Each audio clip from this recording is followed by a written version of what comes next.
Dear friends, it is my honor to welcome you all to the Faiths4Vaccines Summit. My name is Mohammed Al-Sanusi, and I have the privilege to serve as a convener and co-group member of the Faiths4Vaccines initiatives, as well as to serve as the executive director for the Network for Religious and Traditional Peacemakers.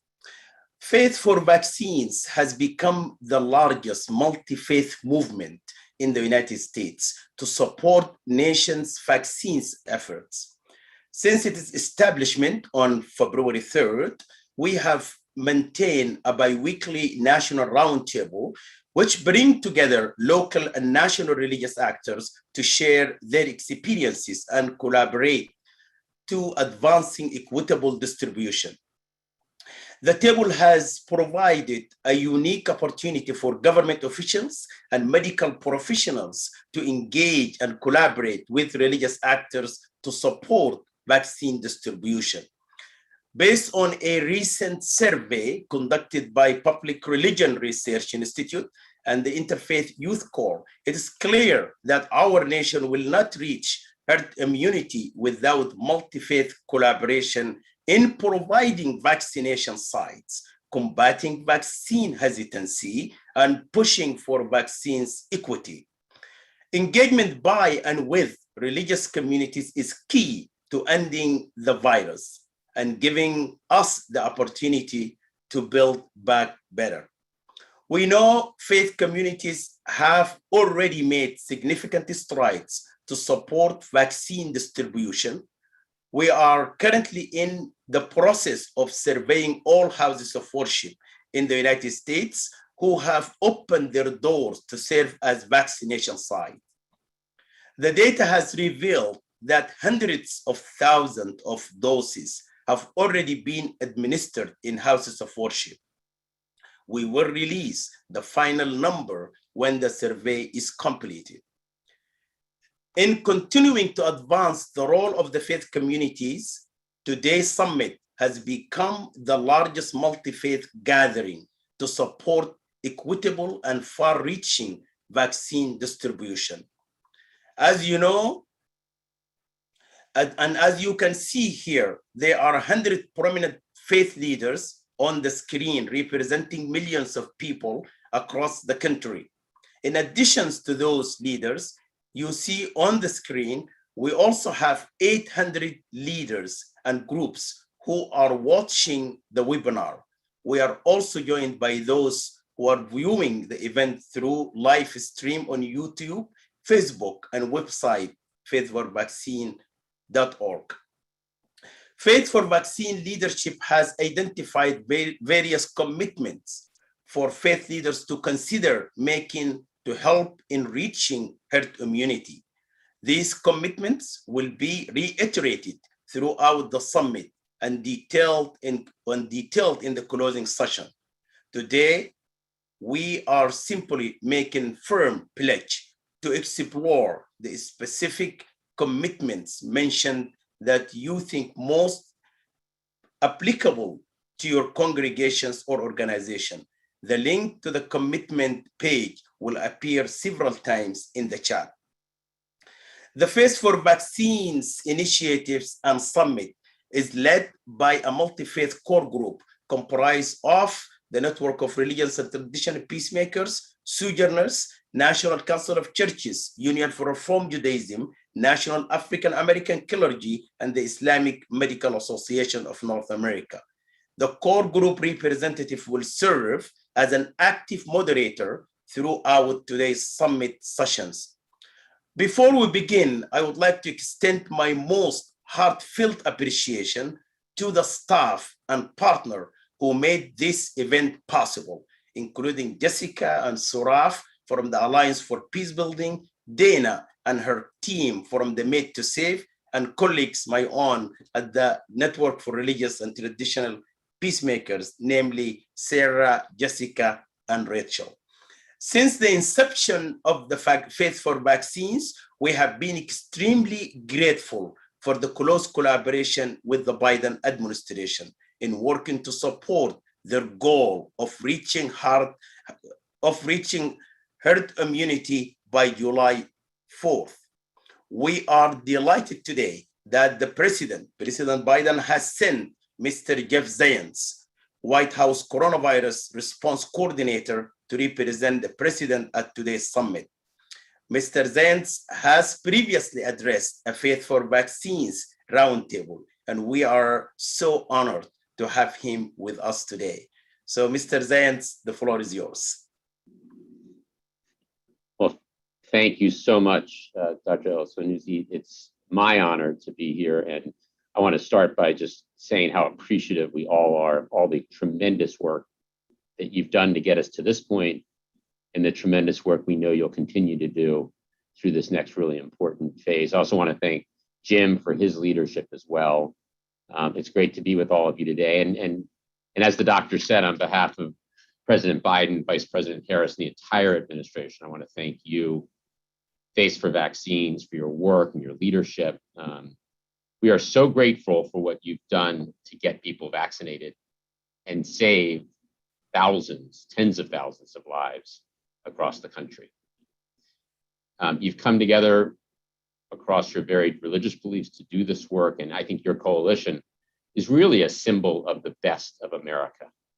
Your work is not only helping the country to heal physically, it's also helping to restore the soul of our nation. So you hear President Biden talk about restoring the soul of our nation. That's what you're doing each and every day, so thank you.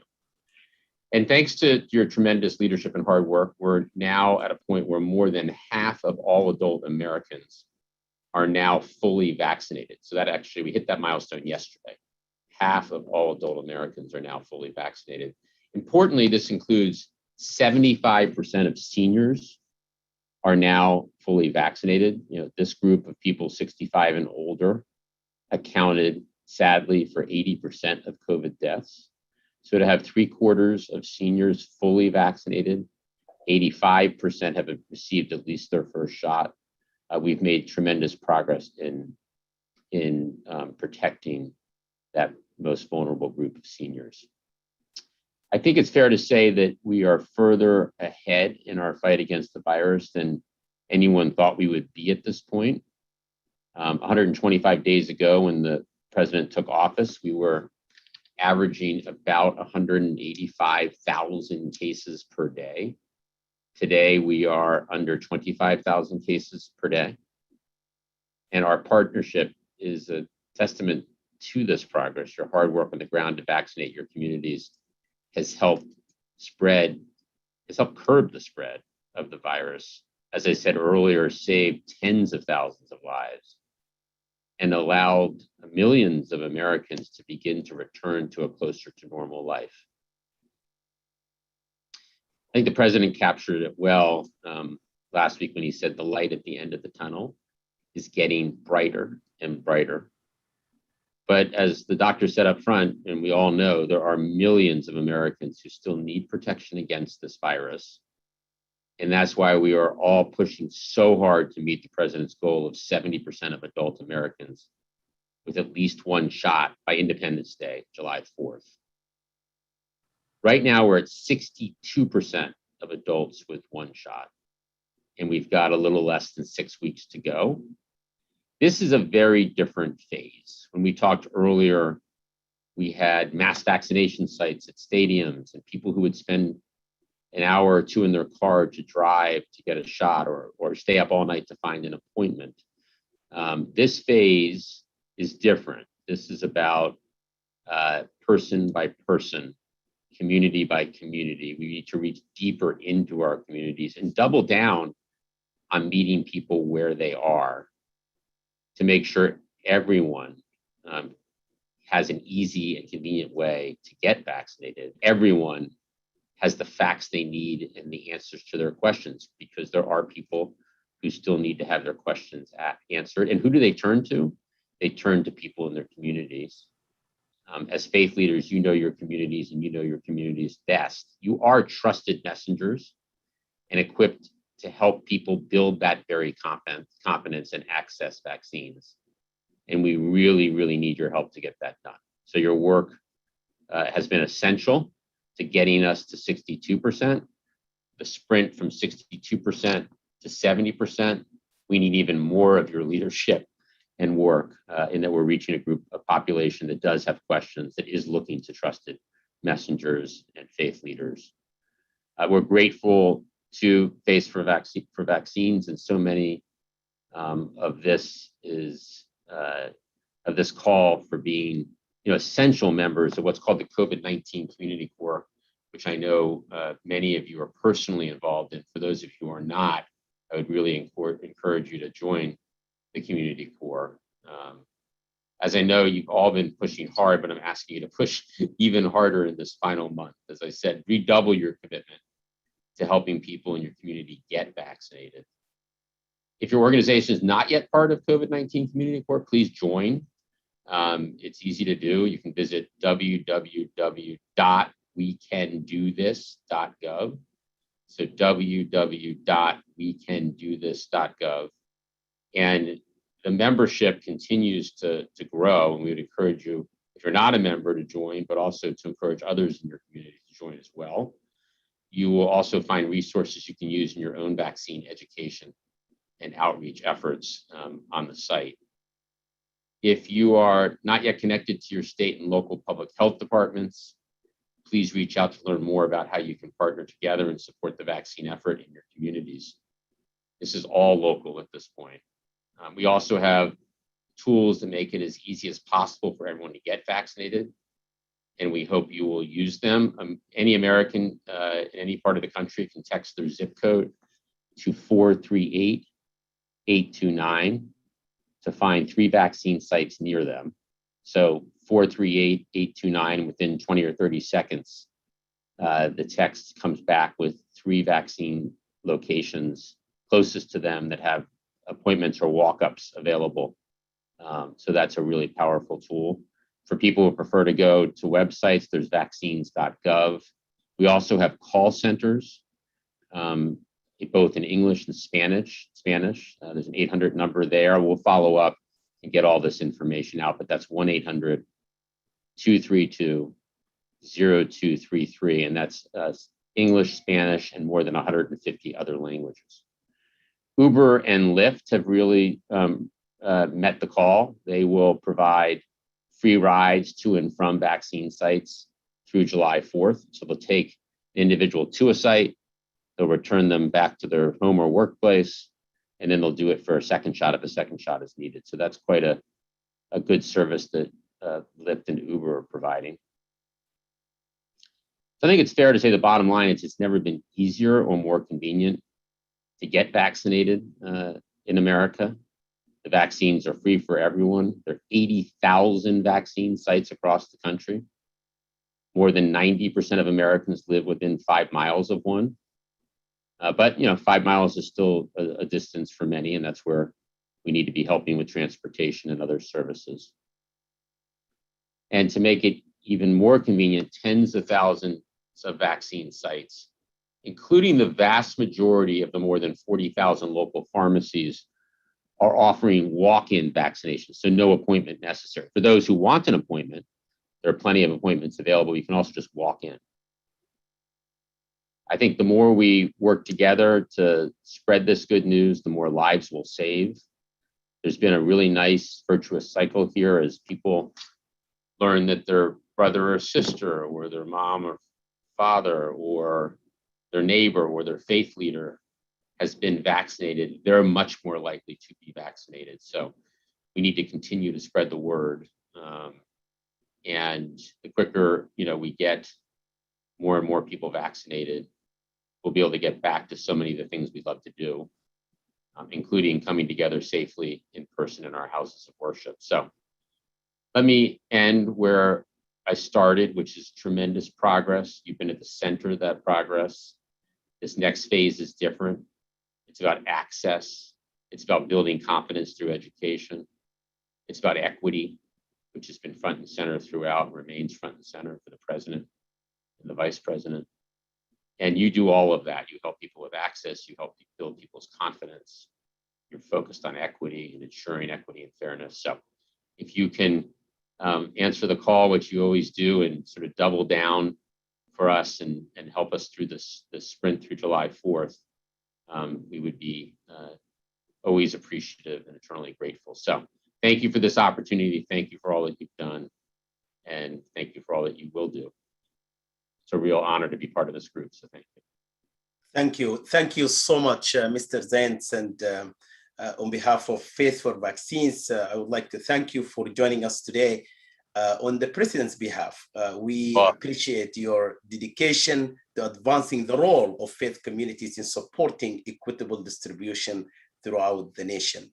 Doctor, can I say one last thing? Sorry. I didn't realize that Dr. Francis Collins was with us. What an honor to be with him. Extraordinary leader. Without NIH, we would not be where we are today, which is 3 effective and safe vaccines. So he's an extraordinary leader of an extraordinary institution. And I didn't realize that I had the honor of being on the same call with him and all of you. So thank you, Dr. Collins. Thank you. Thank you so much, Mr. Zentz. We can't, thanks enough, Dr. Collins. He has been with us, providing us that theological aspect on faith and science as we're moving forward. Mr. Zentz, the core group of this Faiths4Vaccines prepared a strong welcome message. It's about 4 minutes to welcome the hundreds of the summit participants. So I would like to, turn to the core group message.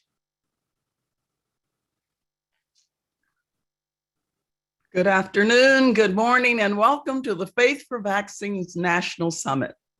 We are joined here today by hundreds of local faith leaders and members of faith communities across the country.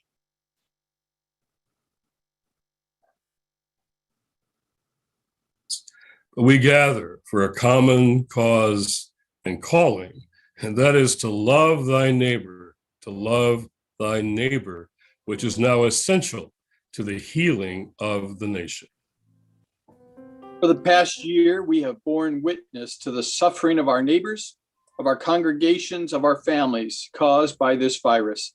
And as in the case with any calamity or affliction facing our communities, we responded quickly and extensively. Faith communities have been at the forefront of recovery and response efforts since the very beginning of this pandemic, providing food and shelter to those struggling financially, supporting and partnering with the medical community, and comforting those grieving the loss of loved ones.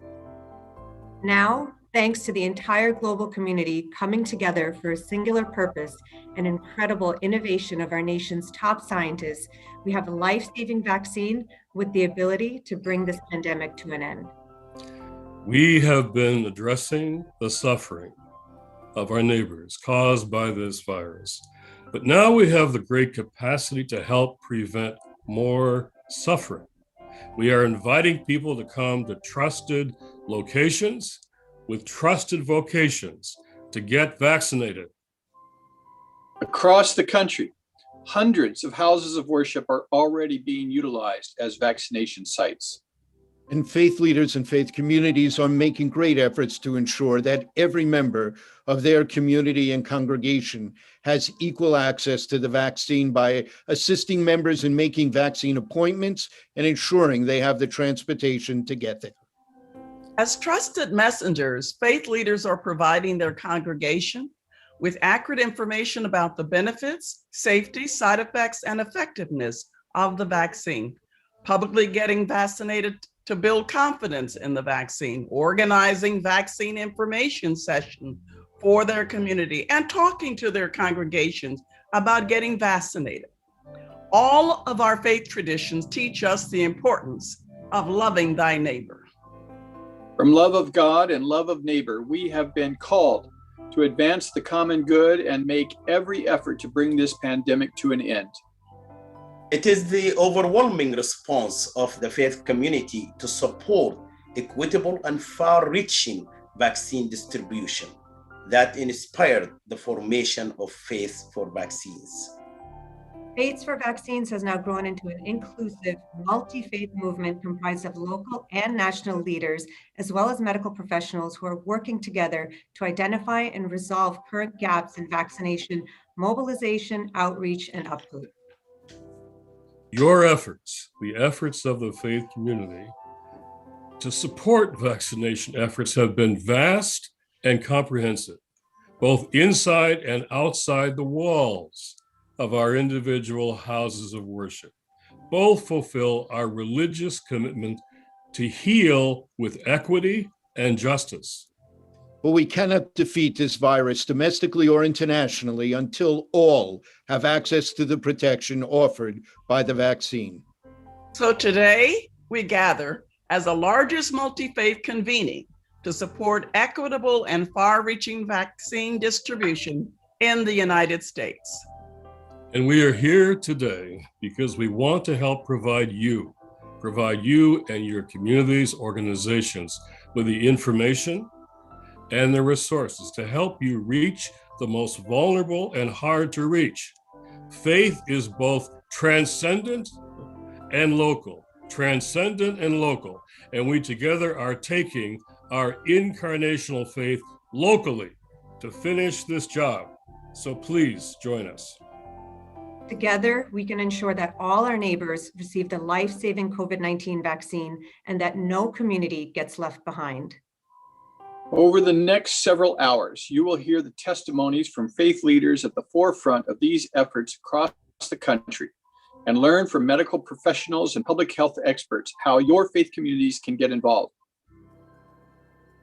On behalf of Faiths4Vaccines, we thank you for your participation and commend you for your life-saving efforts.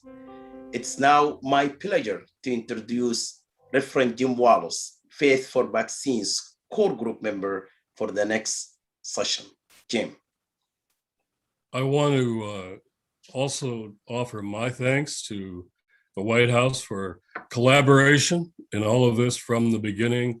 We're very grateful for that. When political leaders want to collaborate and not control faith leaders, we're going to make some real difference here. So we are. Okay, I like what Jeff Zients said about everything is local now. I hope you all heard that. Everything is local now. We've been doing this on a large scale, but now we have to reach the people who have not been reached. We have to get to find them and reach them. Why? Because they have questions. They have access problems. They have hesitancies that we want to help them with. So let's take what is transcendent. Our faith is all of us. Faith is transcendent. Now it's going local for the sprint that Mr. Zients talked about. So we have two of the best people to answer our questions. We have, as already has been mentioned, Dr. Francis Collins, the director of the National Institutes of Health, NIH. We have Dr. Vivek Murthy, the U.S. Surgeon General. And now we have also Dr. Nunez Smith, the task force chair of the COVID Equity 19 Health Equity Task Force. Equity has been core to everything we are doing. So let me just turn to those people who have been thinking about these questions. Let me start with Dr. Vivek Murthy. Surgeon Generals keep us safe. Your job is to keep us safe. So people have fears about safety. How can you persuade people through us to help people know they will be safe and secure and not to fear these vaccinations? Welcome to the Surgeon Well, thank you General. so much for that kind welcome. And I'm so glad to be here with you and with my dear friends, Dr. Collins and Dr. Nunez Smith. And let me just say that, we all do a lot of different events every day, but this one is one I've been looking forward to, because as a person of medicine and a person of faith, and as a member of our American community who's also seen and experienced the toll of this virus in my own family, I'm just so grateful that we have you here and that we have you as partners in this broader effort to help protect our communities. And, as you were saying, Jim, there are people out there who have questions about the vaccines. There are people out there who are wondering whether it's really necessary for them to take the vaccines right now. And there are also people out there who are having a hard time accessing the vaccines. These three reasons, questions, motivation, as well as access are the three barriers right now that are preventing people who are unvaccinated from getting vaccinated. And we know that there's a lot of misinformation out there as well. About 2/3 of people who are unvaccinated either believe some of the myths out there or think that some of the myths, common myths, may be true. And so we have a lot of work to do. But this is where faith leaders can help so much, because at a moment where people are casting about and wondering who they can rely on for accurate information, they look, yes, to their doctors and nurses, but they look in particular to people they know, to people they trust. And in so many cases, that is all of you. So one of the things that people need to hear from is, in addition to people they trust, they need folks to listen to them. So oftentimes when we find somebody who has questions, we jump into trying to fix what we see as the problem, which may be their misconceptions. The reality, though, is we need to start by listening and understanding what their concerns are. It also is very helpful and important to share your own experiences, to lead by example. If you had doubts and you work through them, then share that. That's incredibly valuable for people to know. And then to offer information that's grounded in facts. Jeff Zients shared, one of our sites. So we can do this at hhs.gov, which has a lot of facts and toolkits and information that you can share with your communities. And offering that kind of information is so important at a time where there's a lot of misinformation. And finally, just to help people recognize this as well, that there have been decades of research that have gone into developing the platforms that these vaccines are now built on. This didn't happen overnight. Help them also understand that now millions and millions of people have received the vaccines and the safety profiles remain really strong. It's also useful for some people to know that 90% of doctors either got or plan to get the vaccine, which is a sign of their faith also in this vaccine. And remind them also of the risk of not getting vaccinated. I know that the numbers are coming down, things are getting better in many quarters of our country, but there are still many thousands of infections each day. And we've seen that this virus is no simple thing. It's taken 580,000 plus of our loved ones over the past year and led to disabilities for many, many more. So there's a risk also of not getting vaccinated. But ultimately, people need to see the vaccine as a way to get back to our way of life, to seeing families, to gathering with communities, to getting the economy back. Lastly, just unfortunately, as Jim knows, I have to unfortunately step off at 1:30, but I just want to share one last thought with you before I leave. And I am so sorry that our time together is short. But I think it can be easy in our focus on numbers and vaccines and hospitalizations and deaths to lose sight of something that I think is perhaps even bigger, which is that this is a really special moment, an important moment where we have to decide, are we a country of 300 plus million people who are all looking out for themselves, or are we one nation, one community that recognizes that we rise and fall together? And my hope is that we will recognize the latter, because this is one of those moments where I believe our destiny really is intertwined. We won't not only get cases down, but keep them down if we don't get the vast majority of people vaccinated. And COVID itself as a pandemic has taught us this profound lesson that scripture has been teaching us for thousands of years. And that lesson is that we fundamentally need one another, and that the bonds of affection that connect us as family and friends and neighbors, that these are sources of comfort, joy, but also health. And there's a growing body of research that tells us, in fact, that these human connections that we enjoy and cherish are actually good for our physical and mental well-being. So in this particular moment, when people are looking about for folks to trust, you have an extraordinarily important role to play. And I think what you can also do is to help people look beyond the pandemic and to think of this not just as a moment to get vaccinated, but to grapple with the question of what kind of post-pandemic world do we want to create together? Like, how do we build lives that are more centered on the people that we love? How do we more consistently live in accordance with our highest values of kindness, compassion, and generosity? And ultimately, how do we lead lives that are guided by love and not fear? The silver lining of COVID is that it's given us a chance to create a world that is stronger, kinder, and more aligned with our values. And that starts with protecting ourselves and the people we care about from the virus. And that's where getting vaccinated really is the key. So deeply appreciate your partnership. And thank you so much for being here. I love having a sermon from a doctor, and we will release you, but thanks for preaching to us. I heard you say something that we as clergy need to understand.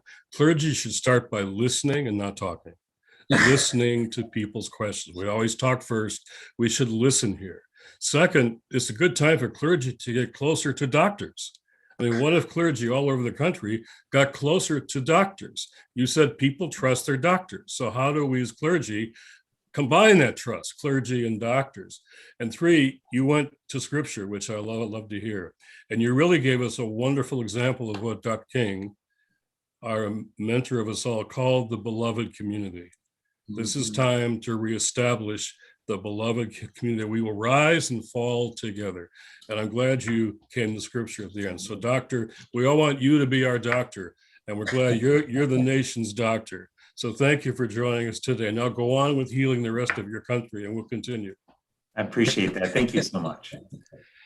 Well, Francis Collins is known for lots of things. One of the smartest people I've ever met, and a dear friend. But you're also a person of faith. Don't apologize for that. And you offer the best advice I've ever heard on faith and science, and how now faith and science have to come together. And this is about, finally, not politics, but loving our neighbor as ourselves, and how faith and science can be put back together again. How do we do that? Well, I'm really grateful to have a chance to be part of this remarkable gathering. And thank you, Jim, and all your colleagues for convening us for this summit, because I have such a heart to see the way in which science in this instance can save many, many lives, but it's going to take all of us to get there. Yes, I am a person of faith. I'm also privileged to lead the National Institutes of Health. I see science and faith as different ways of finding the truth. Science teaches us about the natural world and how it works. It's a great way to answer questions that start with how. And faith helps us go beyond that to understand what the meaning of it is. And so it's better at questions that start with why. And you put the two together, and for me as a scientist who's a person of faith, you have the whole landscape of opportunity to contemplate and to ask questions and hope that you can find answers. So it troubles me, in fact, that oftentimes there is a perceived conflict, and some of that is my scientific colleagues who use the occasion of their scientific expertise to try to argue that that's all there is, and that turns off people of faith, and it's unjustified and it's not logical, but it is sometimes used as a club over people's head. And I think here we are now in this COVID-19 crisis. There are probably a lot of people looking at the science of the vaccine development and saying, can I really trust that? Was that developed by people who worship the same God that I do? Is there something going on here that's actually just not quite right? I used to think until this year that this conflict between science and faith was unfortunate and it needed a lot of discussion. Now I'm afraid it may be costing lives because of this unfortunate, long-standing sense of conflict, which is, from my perspective, utterly unjustified. As a scientist who's also a very committed scriptural Christian, I've never seen a conflict between those perspectives that has required more than some deep thinking, and then it gets sorted out. So I'm glad to be able to share that little bit. But mostly I wanted to just say, as somebody who's been in the middle of this effort to develop these vaccines over the last 16 months, that I really would want you to be able to say to all of the people in your various flocks that these vaccines were developed with incredible care and scrupulous attention to safety and efficacy. Yes, they were done quicker than has ever been possible, but that wasn't by cutting corners. That was basically by figuring out how to utilize this new technology called messenger RNA to make some of the steps go a lot faster than they could have. And also to figure out how to get rid of what normally is periods of downtime over many months, where you sort of finish one phase and then you have to get the next one started. And we figured out this time, using things in warp speed, how not to have those long delays. And so we now have something that I very literally would call an answer to prayer. We have 3 vaccines that have been tested in 30,000 or more people in the most rigorous kinds of trials. And our hearts and thanks go out to those volunteers who took part in those trials. And those were trials involving people from all different walks. Whoever you are, you can look at those trials and you can say, there were people like me in those trials. We worked really hard on the diversity of the participants. And what it showed was so much better than I thought would have been possible. Yeah, I was praying about this back in August or September as the trials were getting underway. Oh, if I just pray, will we end up with something that's at least 60% or maybe 70% effective? And then it turns out to be 95%. So this does seem like, okay, been praying for rescue from COVID. Here's the answer. It's coming through science, but it still feels to me like it's God's answer too, because God works through people and God works through scientists, even some of them who don't know it. So I just want to provide whatever I can here in terms of that scientist perspective to reassure you. Yeah, there's lots of concerns out there about possible side effects. We have not seen those conspiracy theories turning out to be true. We have certainly no evidence that this causes infertility. You've probably heard that one. There is actually no evidence that this is in any way harmful to pregnant women. In fact, probably beneficial because they have a high risk of really serious illness from COVID-19. We're still collecting that data. And no, there are no chips in the syringes that are delivering the vaccine that are going to allow Bill Gates to track you around. I asked him about that. He said he wasn't that interested and it wouldn't work anyway. So there's a lot of ways in which I think we can provide reassurance. And as I understand it, it's not only 90% of the doctors that are getting vaccinated. The vast majority of clergy are also. So I would appeal to you, share that, even though it might be a little, at times, contentious within your congregations, because there are strong opinions here. But people look up to you. They see you as figures of trust. They know that when you come forward with something, it's because you're doing it in their best interest. And the best interest here really, really matters. Finally, let me say, what was said there by both the Surgeon General and Reverend Wallace about this being a love your neighbor moment, nothing could be more true than that. Because even a self-interested person might say, well, you know, I'm probably not going to get that sick, I'll skip it. But that's not a good enough response when you think about all the other folks whose lives are also at risk. I don't think we've said enough about the 5% of us that probably can't raise a decent immune response to this vaccine because they have cancer and they're on chemotherapy, or they've had an organ transplant and they're on immunosuppressive therapy that will keep the vaccine from working. Their hope for survival is us. If we can, in fact, drive this virus away by achieving a high enough level of immunity for all the rest of us, then they are saved too. Can you think of a better example of love your neighbor? Well, there you are. I'll stop there, Jim. Thank you. There are a lot of people on this call that would love to be called Reverend Doctor, but I'm going to give that title to you this morning. You're a Reverend Doctor. We have now the right voice to wrap up this panel. I was on a call with Dr. Marcela Nunez Smith months ago. She probably can't even remember now. And she talked about equity, and your job is to make this equitable. COVID has been revelatory. COVID has been revelatory, revealing our inequities. So not just how we vaccinate, but where we go from beyond here in our healthcare system is crucial. Vaccination equitably is only the beginning. So Dr. Marcela, you have been teaching us, call us to that equity again and why that's central to our faith as the people on this call. Thank you for joining us today.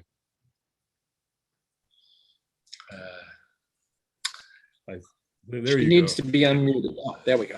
Wonderful. Thank you. It's great to be with everybody. Thank you so much, Reverend Wallace, for hosting this session, for everybody, for this conversation. I'm just going to add my words of gratitude. There is no way through this, but in partnership together. And, you know, to just say in this group, I know everyone is centering on equity. You know, the reality that we're grappling with is twofold. This pandemic of COVID-19, everyone here is fully aware, did not create the inequities that we see. It really just took advantage and laid bare. And in this past year, we have had to grapple with some hard truths and realities in our country, coming with a reckoning around issues of xenophobia, racism, discrimination, hate. And so it is at this moment, both our scientific imperative, but also our moral imperative that we take on both of these pandemics. And so I'm so grateful because I know the work you do is anchored in that, is anchored in fairness, anchored in justice. For so many of the communities we're talking about, and both Dr. Collins and Surgeon General Murthy, spoke to some of the issues that are there in terms of misinformation and unfortunately disinformation, because we see so many of the communities that have been hardest hit being intentionally targeted at this point with bad information about the vaccines, and that is unacceptable. And so we certainly have that responsibility to counter that. But I want to lift up this idea that there are people who are very much at yes or close to yes, but are facing so many challenges in connecting with vaccine. And this is such an important moment, right? We can all meet this moment together. And so how can we, and in the faith community, I too am a person of faith, how can we say houses of worship are trusted venues, trusted sites, trusted partners for people to get vaccinated? So whether, we talk about vaccine confidence and building it, and that is important work, must be done in tandem with taking down some of those barriers that are really associated and the result of limited access to resources. So, whether we're making sure that people have transportation, Mr. Zients spoke to that, but getting connected there, making sure people don't need to have advanced degrees in computer science in order to get registered for vaccine. So critical that there are these opportunities for no appointment vaccinations. At over 20,000 of the pharmacies in the retail pharmacy program now, you can walk in without an appointment and get vaccinated. So that's important for that information for all of you to know as well. But we're hearing so much, right, from folks on the front line, from many of you, that people are getting missed messages. Do you need a government issued ID to get vaccinated? You do not. Do you need insurance, proof of insurance to get vaccinated? You do not. Right? The vaccination is free. It is no out-of-pocket cost to anyone in this country. You do not have to bring with you any documentation or evidence of citizenship. So as we try to work with some of our neighbors, we have to know this information and share this information and evangelize about this information. Right? But thinking about other things too, where people face barriers, not having the time off needed to get vaccinated, but perhaps even to recover. I think the sharing of our vaccination stories is so critical. After my second dose, I had 24 hours where I spent some good time with Tylenol and lots of water, right? We have to be able to speak to that. That was anticipated. You have to prepare people for that. But I've heard from so many, I'm a practicing internal medicine physician, even so many healthcare workers, right, at the beginning who said, but what if I need that extra day? So we have to be saying to employers who are also in your houses of worship, that it is part of what employers can do to help the vaccination is offer your employees paid time off to get vaccinated and to recover if needed. Right? We have to think about childcare and how might we be helpful in that regard as well if people need a safe place for their children while they get vaccinated. Mm-hmm. So all of these areas we know you're leaning on. And I want to just make one more point, because for so many of the communities that we know are still deliberating, there is, often this conversation about their low trust in institutions such as the government, such as medical institutions, scientific institutions. And what I say is, as institutions, we all have to make ourselves trustworthy, right? Trust has to be earned. And over time, the mistrust, the distrust has been earned. But for houses of worship, you are trustworthy. And so I am deeply grateful for that integrity that you bring and that center, and for lifting up and prioritizing the communities that are all too often the first to be forgotten, especially in times of crisis and limited resource. So deeply, deeply grateful for all you're doing and your partnership and your leadership and advocacy. Thank you.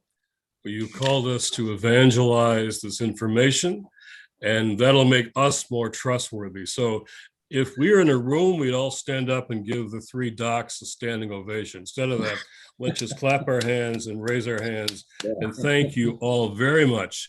And now we're going to quickly turn on to the messengers we're going to need. Guess what? They are all younger than most of us on this call. The youth people we're going to need to message this are younger than most of us. So Joshua Dubois, I'm going to turn this over to you. Not quite as young as all our messengers, but at least younger than some of us. Joshua.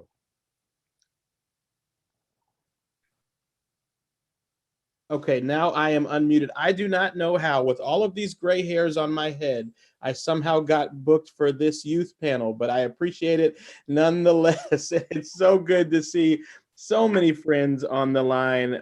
This conversation makes me so hopeful.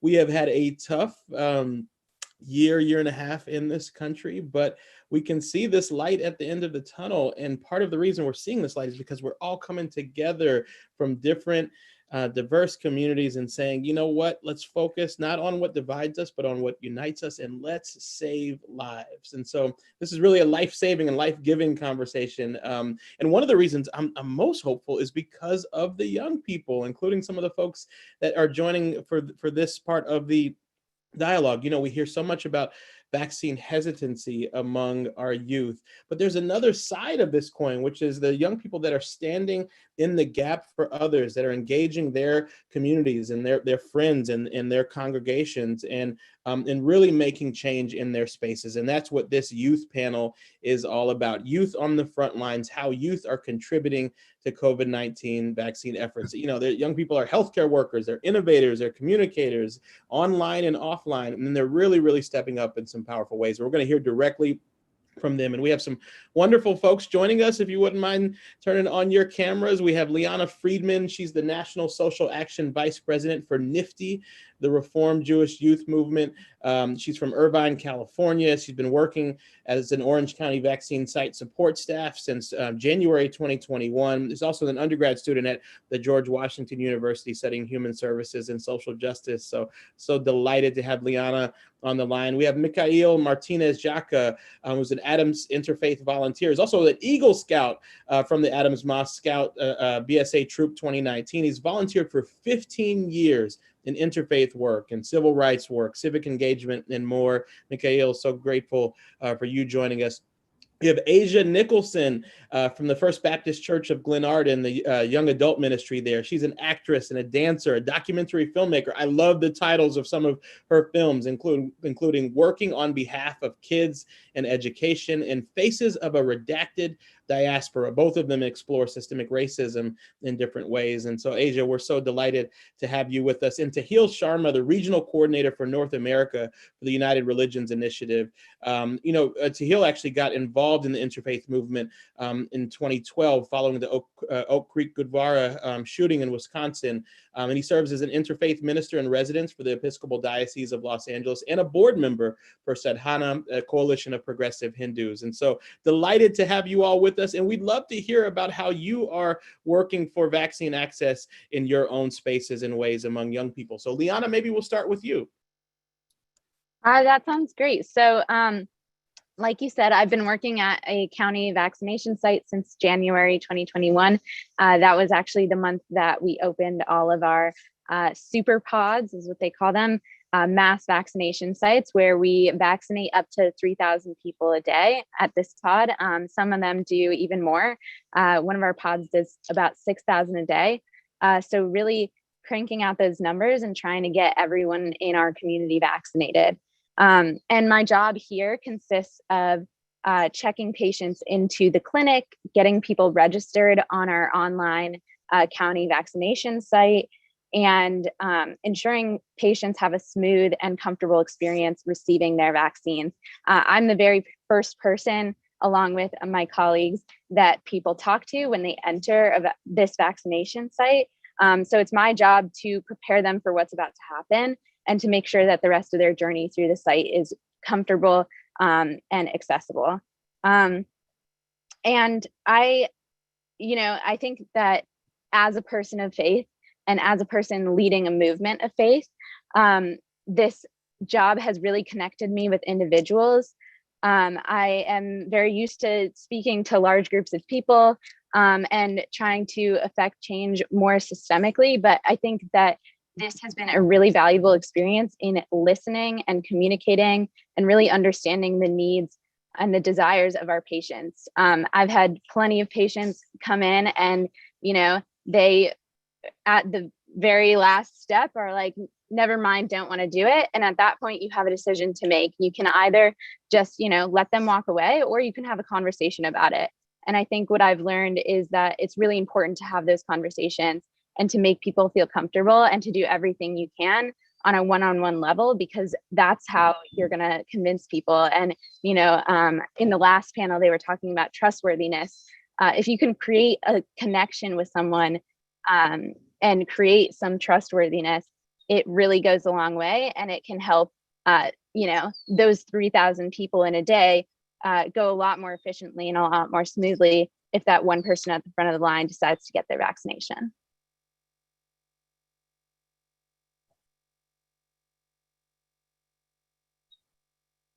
It appears you are muted. Unmute me. Thank you so much, Liana, for that tremendous work that you're doing on the front line. Just really quick follow-up. I'll go to the next panels in just a second. But any particular person that stands out to you, or moment since you've been working? Any memory that just sort of stands out as sort of really kind of representing your work?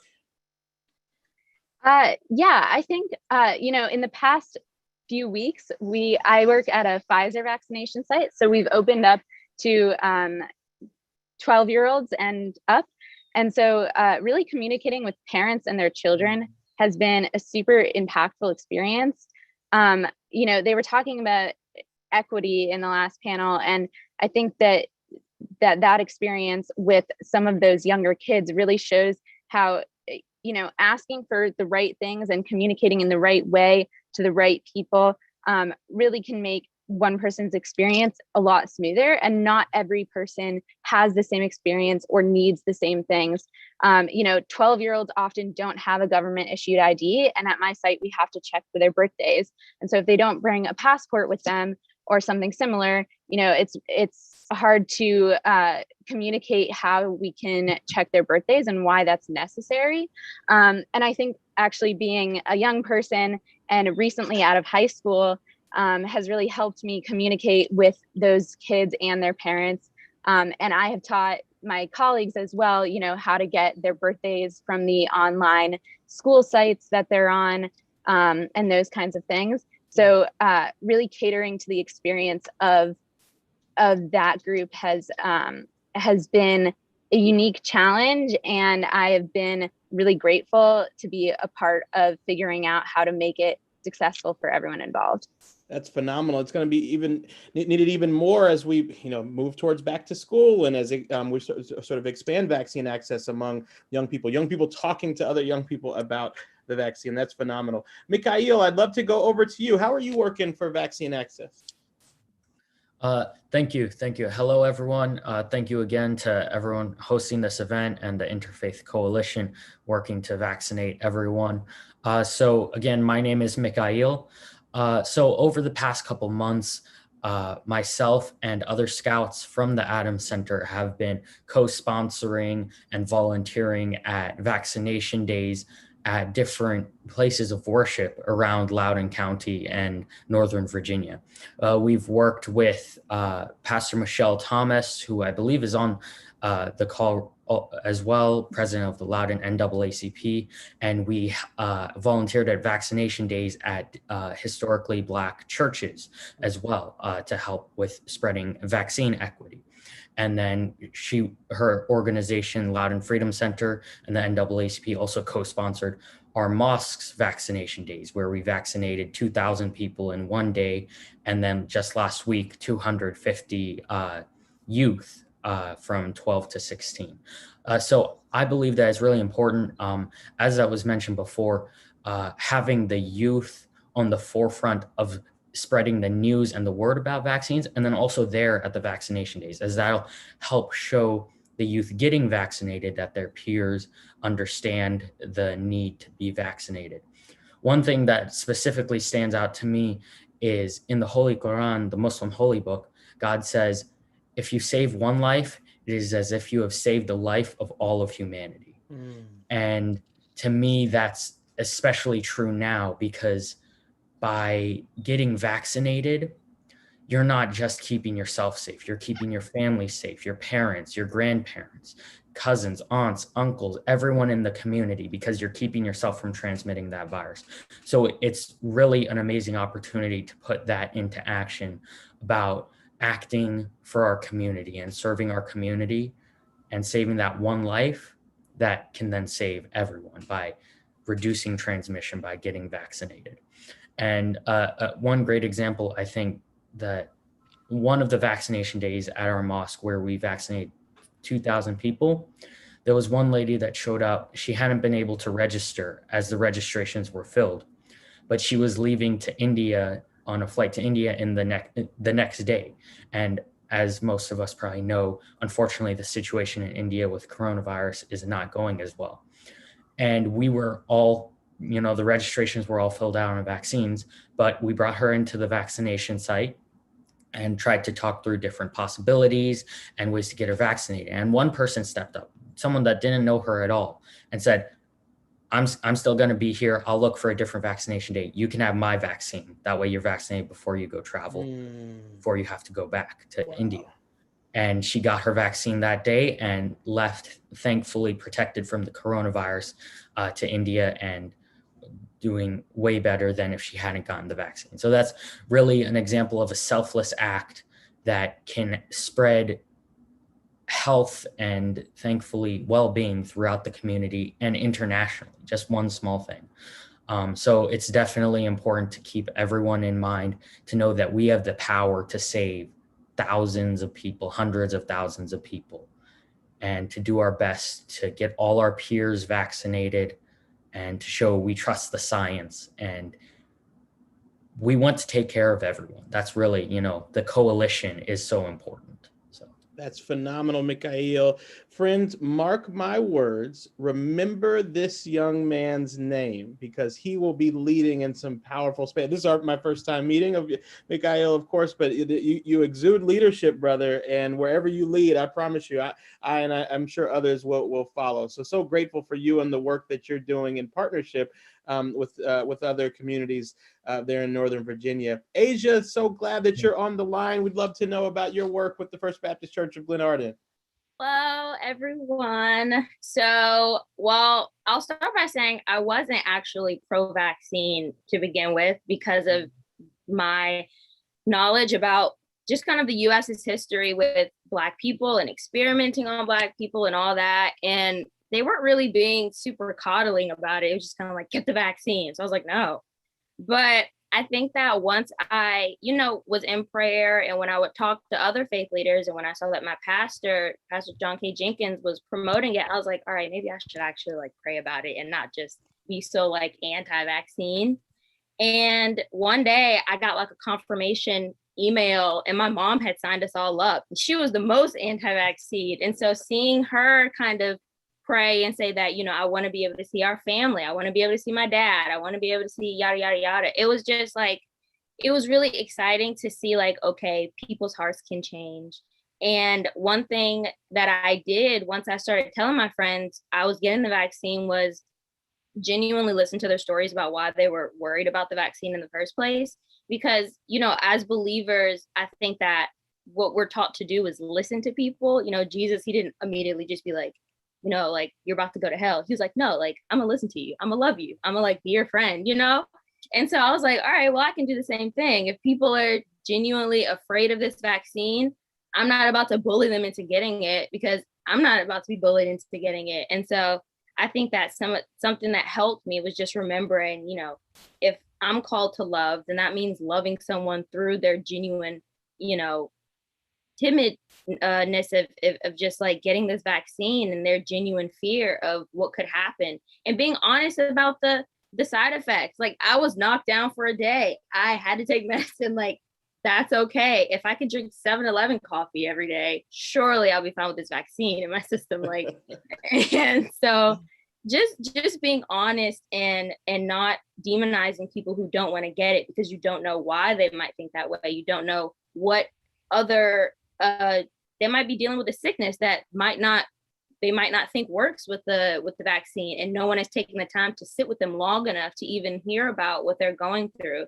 And so it's not always the surface level of I'm just anti-vax or I don't trust science. It's people are genuinely going through things with negative responses to shots or negative response to the flu shots.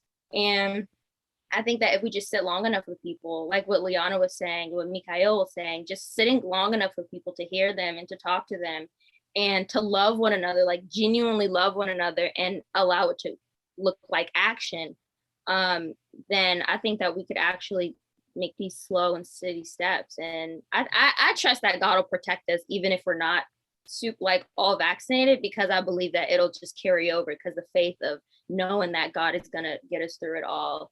And it takes too much work not to trust God, so I just prefer to just trust. So yeah. That's awesome, Asia. My goodness, what faith. And listen, the ministry of sitting long enough with people, right? I mean, that's really what it boils down to. When it was the top-down coercive approach, that didn't work for you, but it was more about, creating the space for you to unpack this for yourself, and then you creating space to help other people unpack it as well. Just brilliant. We so appreciate you and all that you do, and excited to see what God has in store for you. Tahil Sharma, so delighted you are on the line. Tell us about what you think about vaccine access and how you're working in this space.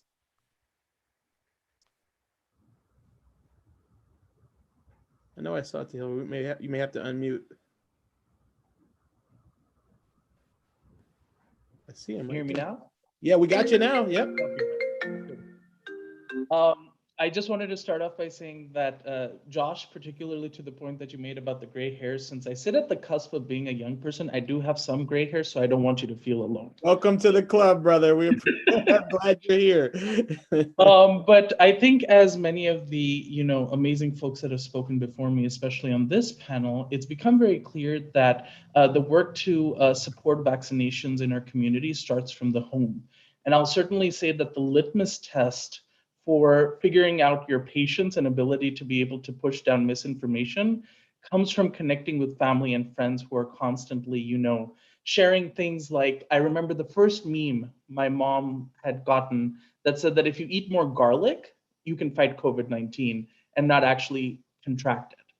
When you have to start off with that level of misinformation, you have a lot to really work through. Yeah. And it's really about inviting people in to be able to share the genuine information and the opportunity to actually dismantle the misinformation that often gets stuck within spaces, especially in communities of color.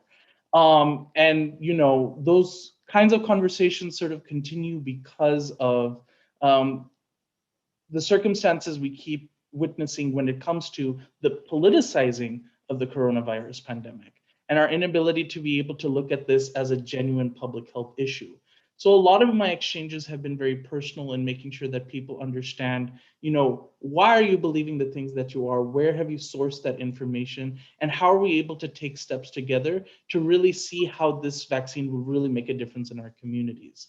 I had started doing fundraising work at the very beginning of the pandemic, making sure that there was support in funding spaces that need PPE, to making sure that those that were heavily marginalized who did not have immediate access or protections would still get, the sheltering necessary to be able to separate themselves or incubate themselves during the coronavirus pandemic. And most recently, it's starting to look like the work of trying to support many folks in India specifically, because as Mikhail and Dr. Murthy had mentioned, myself included, I have many family and friends who are immediately impacted, and the work that's required has gotten us to be able to raise thousands of dollars to be able to support getting oxygen to people, making sure that they have beds, and being able to connect with grassroots organizations on the ground in other countries who are making sure that they're using their faith to be able to support the resources necessary. One of the bigger things that I'm doing is through the Interfaith Youth Corps' Alumni Vaccination Network, where I'm working with a colleague to actually put together an interfaith guide to be able to help provide the basics of information about dispelling some of the myths related to the coronavirus pandemic and the vaccine, and creating contextual pages for each faith community that allow them to use messaging and voices from other faith leaders in their tradition to be able to help support that idea that getting the vaccine is a very holy act. It is not an act that is separate from what we're doing out in the world. And one of the things that we need to center in this process is thinking about the interconnected nature of why we are taking this virus. I come from traditions like Hinduism and Sikhism that tell me that we shouldn't be focusing on an identity of us versus them, because our entire universe is our family. And if we have that approach as faith leaders, as practitioners, to be able to connect to communities on the ground, there will be a groundswell of folks that will help us get to that point of herd immunity and finally get us into a better place that also actually dismantles the political nature of this pandemic, which has been very divisive, which has been clearly oppressing communities of color for centuries now, particularly in this transition from one administration to another. And it's an opportunity to remember that there are going to be struggles. We are allowed to ask questions, but there's a big difference between answering those questions and trying to divide communities by asking questions that aren't needed. Phenomenal to heal, and the youth will lead us. I don't know about you all, but these folks are phenomenal. And thank you for speaking to the interconnected nature. And it's interesting. You sort of laid a kind of the theological groundwork for why we should come together on this, but you're also doing hyper practical things like raising money and speaking to people and more. Friends, I am so hopeful, both because of the vaccines and because of the progress we've made over the last weeks and months, but I'm hopeful for our long-term future as well because of folks like the four amazing individuals that you just heard from. I wish we could talk for another hour, but I know we're already 6 minutes over our time, and so we're going to move on to our next panel. But please join me in thanking these amazing panelists together. Thank you so much. Thank you. Back to you, Jim. Thank you. And please join me to thank Joshua Dubois. It's just unbelievable to see Josh. Brother, I mean, you're always there. I mean, it's just unbelievable the way you moderated this panel. And Joshua, your work on vaccine is just amazing, and your value partnerships that you are leading. So thank you so much, Josh, and thank you so much to the Jewish panelists here. And the work you do is just amazing here. And this next phase, actually, we have to work with youth closely. But now it's really my pleasure to welcome core group member, our own Dr. Barbara Williams Skinners, co-convener of the National African American Clergy Network, to lead us through the next session. Dr. Skinners. So much, Mohammed. You have been an amazing leader for this. Listen, those young people, we can't let them show us up because they were amazing. They were enlightened. They're doing their job, but this next session is too going to be very helpful. Thank you again for the young people. Friends, 1 year ago, America was traumatized by the public execution of a Black man, George Floyd, by a white policeman. It ignited a movement literally across the United States and in the world, but it was a reckoning about equality and equity in our country that we have not seen since the 1960s. Well, last year there was another equality and equity reckoning with the COVID pandemic that was of biblical proportion, and all Americans were affected. Yet Black and brown people, people of color, have borne the greatest burden for this. And so for the next few minutes, I'm excited about this amazing panel of practitioners and health professionals and faith leaders who, through testimony and practical suggestion, will talk about how do we overcome these inequities. These inequities are not just in the health area, but they are all across the lifespan of people of color. But we're going to focus on the vaccine inequity today. And we want to ask them, how exactly did they face this monster and get their hands wet and their hands dirty and get in there and make things happen? So we consider this, as Jim Wallace said earlier, this is not a political or just a health problem. As Francis Collins said so beautifully, this is a faith issue. This is about how much we love the neighbors around us. And just speaking for a moment about vaccine hesitancy. Let me just tell you that last week I was among those. But like many, and we have to be honest about that, we cannot bully people into getting the vaccine. I had my own questions about it. As an older Black woman, thinking about all the things that have happened to African Americans and wondering why, if no one was concerned about my diabetes or my heart issues or my high blood pressure, why were they so concerned about getting the vaccine into me? But talking to one of the most trusted persons in my life, the Reverend John K. Jenkins at First Baptist Church of Glenarden, and visiting their vaccine site made a huge difference for me. So I think we're ready to go with the video will tell you the story about why trusted voices and trusted messengers are so important.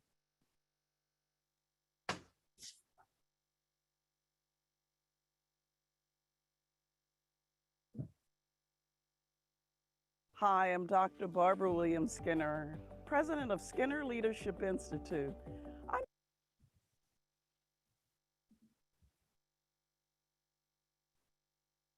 here at First Baptist Church of Glenarden with Pastor John K. Jenkins, who's also president of Skinner Leadership Institute Board. I've heard, oh my. First Baptist Church is doing some amazing things, not only in the community in general, but on this COVID vaccine, which is very difficult right now. So I want to go talk to Pastor Jenkins about what they're doing, how this vaccine works, how safe it is. Will I be able to go and meet with my 11 grandchildren this summer and get all the facts? Come go with me. I'm here now with my favorite pastor, Pastor John K. Jenkins, senior of First Baptist Church, Glenarden. First of all, I trust you, I trust the church, and I know your interest is in people. But how do you make sure that the access that your congregation and Black people have is there? Yeah, that's the whole reason we bought it to First Baptist Church of Glenarden. We're right here in our community. And one of the challenges we had right up the street from us is another vaccination location, and the community, the people who lived here couldn't get in. We couldn't get on the list. And we made appeals in partnership with the University of Maryland Medical System to the governor, and they are making and have made vaccinations available to our community. So it's here. Why take on this vaccine issue? This is a tough one. We're trying to make it convenient, and we're trying to make it available to our community so that they can save their lives, save lives of the people that they love. We're going to save lives of grandparents and mothers and fathers and sisters and brothers and sons and daughters. This is a life-saving thing. It helps people to live healthy, healthier, and it helps to save lives.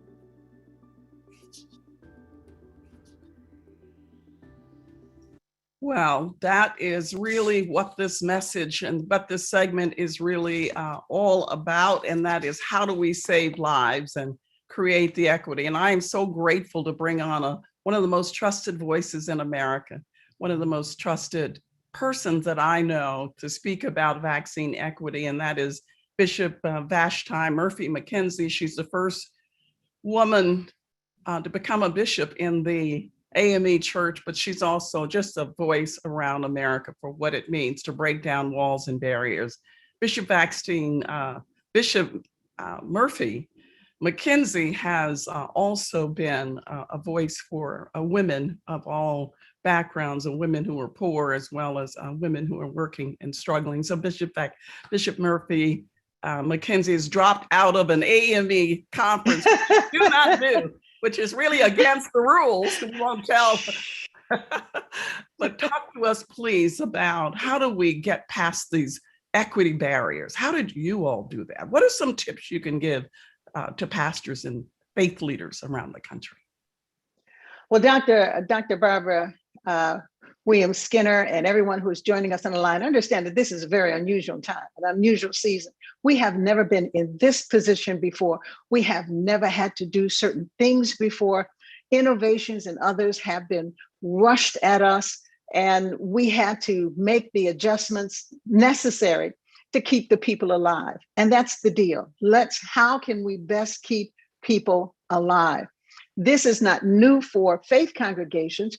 because we have been keeping people alive for generation after generations in our neighborhoods, not just for the people of faith inside our citadels of faith, but those who lived in the shadow of our churches. We had to do that with feeding programs, and we've done it with clothing programs, housing programs, homeless programs, one mission ministry after another. And now we are entering into a COVID ministry. Several of our AME churches, just as you showed with Dr. Jenkins, were sites for vaccines. But what had to be overcome is the traditional mistrust of health systems. And health disparities was really an issue that rose to the top in this COVID pandemic. And so people look for trusted relationships, and the churches, the local churches in your community are trusted relationships. We didn't just arrive yesterday. We've been working with you for year after year after year after year. And so one of the things that faith communities can do is have conversations, real conversations with scientists and health professionals, so that people who are doubting and not quite sure, they can hear from people who were a part of the development of the vaccine, the impact of the vaccine on the body, what to do, how and where. Real conversations. And if your congregation is not open yet, you can have real virtual conversations with health professionals. Always check with your personal physician before you make any kind of decision, because your personal physician will be able to tell you yay or nay or wait or go right now. And so we want to make information available. We want to make our facilities available. We want to have real conversations. And sometimes it's going to have to go outside of coming to the church. Sometimes the vaccines are going to need to come to you. And so depending upon where you are in your zip code, in wherever that is, you know, the church van with health professionals going into remote and hard places to get to really is one of the answers. And I know that is happening in several areas of the country. But for me personally, I'm vaccinated, fully vaccinated. So is my husband. And I'm happy to be able to say so. And there is a whole lot of stress and anxiety that is surrounding vaccine, not vaccine, this one or that one, and all of that. But we who are a part of a population who is adversely impacted more than anyone else must do whatever we can to keep ourselves safe. Yes, I want to go be able to see my grandchildren. Yes, I want to see I have not been able to have a family gathering in a year and a half. Yes, I want to go home and have a family gathering. Yes, I want that backyard barbecue. Yes, I want to hug the seniors in our family before they become ancestors. And in order to do that, I have to protect myself so I can protect them. You know, and this is the point where I say, if I was in church, are y'all hearing me here? Are you hearing me here? You know, too many people have left this earth because of COVID. My husband lost his last living sibling.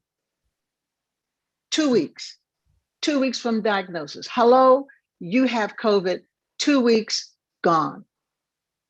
Yeah. And that story has been repeated in Black and brown communities over and over again. It is real, absolutely real. And what has happened in our country is a miracle. For the first time, scientists all over the world came together to develop vaccines to help. They shared information. That wasn't happening before, because everybody wants to be the one to create the miracle. That wasn't happening before, but it happened this time to keep people alive. And so no matter where we are in this process, let's be the houses and faith communities that help keep people alive. Wash your hands, still practice physical distancing. I don't care what they say. Wear your mask when you're in a crowd, and be sure that when you're in a large crowd, don't take off immediately what you wear in that crowd, just to be sure that there are no germs that have fallen on your soft surfaces. Keep your faith houses appropriate. Change those air filters. Check out your HVAC. Make sure that whatever you need to do for your soft surfaces as well as your hard surfaces, make sure that they are cleaned regularly. may have to change the process of how you have communion. And you may have to change the process of baptism. Yes, and you may have to change the process on how you lay on hands and how you ordained. We can do it by honoring in a wonderful way our faith traditions without losing the people who look to us for help.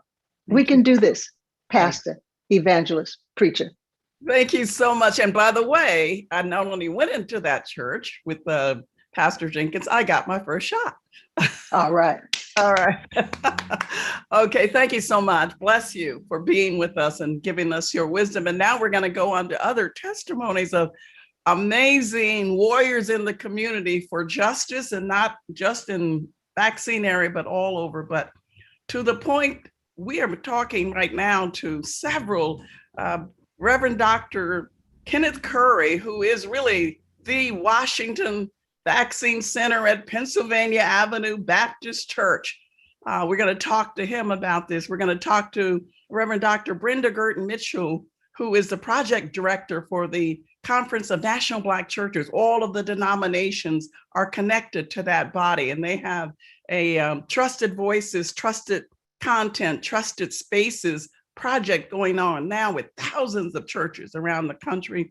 We're excited to see Dr. Asa Karim, General Secretary of Religions for Peace, who are always connecting people around the country. So she's in the right place, and we're with her at the right time. And then we'll talk to Ms. Tella Troag with the Native Americans in Long Island who are really overcoming some major barriers. Often we talk about Hispanics, African Americans, and Asians, but rarely do we bring the Native Americans in. So we are so grateful to have you as part of this conversation. Dr. Curry, you had one of the first to open a vaccine center in Washington, D.C. So you're a pioneer in all kinds of ways. But I know in the early days, you had a lot of white people coming over we're in the Black community. You're right around the corner from my house. So I know our community, but you had people coming from the wealthier community getting the vaccine for poorer people. That's an equity issue. How did you address that? Well, thank you, Dr. William Skinner, and greetings to all of you that are here and part of the clergy. This has been an awesome time, but it's also been a very daunting time, a very challenging time, because we've seen inequity like none other. One of the things that early on infuriated me with regard to inequity was when I saw those who could not get vaccine over in a different ward, in the most affluent ward, come over towards 7 and 8, and I would see those who are in the Washington, D.C. that didn't look like me find themselves lined up and getting the vaccine and even the leftover vaccine for those that didn't have appointments. And I really went to work. I realized that I had to improvise, adapt, and overcome. I had to improvise because this was not in a regular playbook. This is not something I had already conceived. Yes, I had already been doing testing at the church, but in January, when I started seeing this, I had to improvise, make new plays, run audibles. I had to adapt to the circumstances that were around me that were very, very difficult in trying to deal with the inequity of having my people still dying and not having enough needles in arms of Black folk. And then we had to overcome. And the part of the overcoming that we had to contend with was simply this. I decided to sit on the DC Health Strategic Advisory Committee with our Czar for Health in the District of Columbia. I then started to have these conversations in and around how do we get more vaccine into our communities? And the result led to idea that we would start a pilot among churches. And as we started that pilot among churches, I wanted to deal with another equity issue that we don't even really contend with. And that is, I wanted to make the chain of vaccine supply also have some people of color that were associated with it, because I understood and realized and knew that it was necessary to have some folk that looked like me also vaccinated. vaccinating me if at all possible. So what we did, we started a partnership with not only DC Health, but the federally qualified health centers, as well as vaccine administrators. And we use 5 Medicine, which is a minority-owned Black business in the District of Columbia. And we set up a pilot so that over a period of weeks, we could demonstrate to the District of Columbia how we could overcome vaccine hesitancy, notions of mistrust, and we could not only do that, but we can get needles in arms and make sure that we were able to share information so that others would know about who those involved in creating the vaccine really were. Our Black folk need to know about Kismakia Corbett, who was responsible for the invention of the vaccine. And we need to make sure that beyond anything else, we're trying to do the things that aid people, help people, so that we can demonstrate to our neighbors that we love them, that we care for them, and that literally we want them to be vaccinated because their lives matter. We choose life over everything else. And so we've been able to do this and be successful because we had partnerships. We believe that we are prophetic witnesses, and we are trying to be the hands and feet of Jesus as we believe in the community, so that we can make sure that while others are trying to figure it out, God is already working it out. Well, we're getting church here today. That's what we are having, and we need it. Thank you so much for that. Dr. Brenda Gert Mitchell, you've been on the battlefield a long time. Talk to us about what the Conference of National Black Churches has been doing to overcome vaccine inequity. And then I'm going to ask to be followed by Dr. Kareem and then Ms. Troach, in that order. Okay, thank you, Dr. Barbara Williams-Skinner. I bring you greetings from Dr. Franklin Richardson, who is the chairman of the Conference of National Black Churches, which is made up of the 7 largest historically Black denominations, representing 30,000 churches and some 20 million members. And the goal is for us to work together to find the way that we advocate for the health and well-being of our members and communities. This was even before COVID. But COVID sent out an urgent call to say, if we never worked together before and put our faith in action toward the same thing, this is the time that we're called to not just save our spiritual lives, but to save physical lives, to help people get enough information that they can make the decision for life. And vaccines can be life-giving and can help prevent disease. So Dr. Richardson was able to help us to get a grant from the Centers for Disease Control. And so we're in partnership with them to work on vaccine education, even beyond COVID. And we're finding that many of the people who are hesitant or resistant or hesitant, not because they're necessarily afraid, they don't have a way to get to it. And all of the speakers before me have addressed that. And so we've decided that we have to use the get out the vote kind of strategies to get out the vaccine. Getting our feet and hands into the communities, using iPads to go knock door to door with gloves and appropriate protocol, even in this COVID environment. But there are some people who will never get to a site, so we have to take the work to them. This project with the Centers for Disease Control gives us some resources to help work with our denominational groups and get people on the ground to do as Dr. Curry's already doing, to encourage others to set up vaccine sites, and to help people know that faith and science, as has been said, they do go together. The data shows that over 50% of people, adults, have been vaccinated. But when we do our research, we see communities that fewer than 10% have actually received vaccines. So we're doing our own research because the numbers matter and trying to target those communities that are the highest need, whether they're rural communities, whether it's pharmacy deserts, or whether it's people that don't have access to transportation.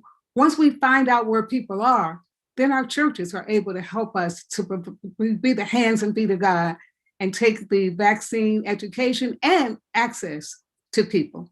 So we're grateful for this opportunity to serve, and we see putting faith in action is what's required of us right now.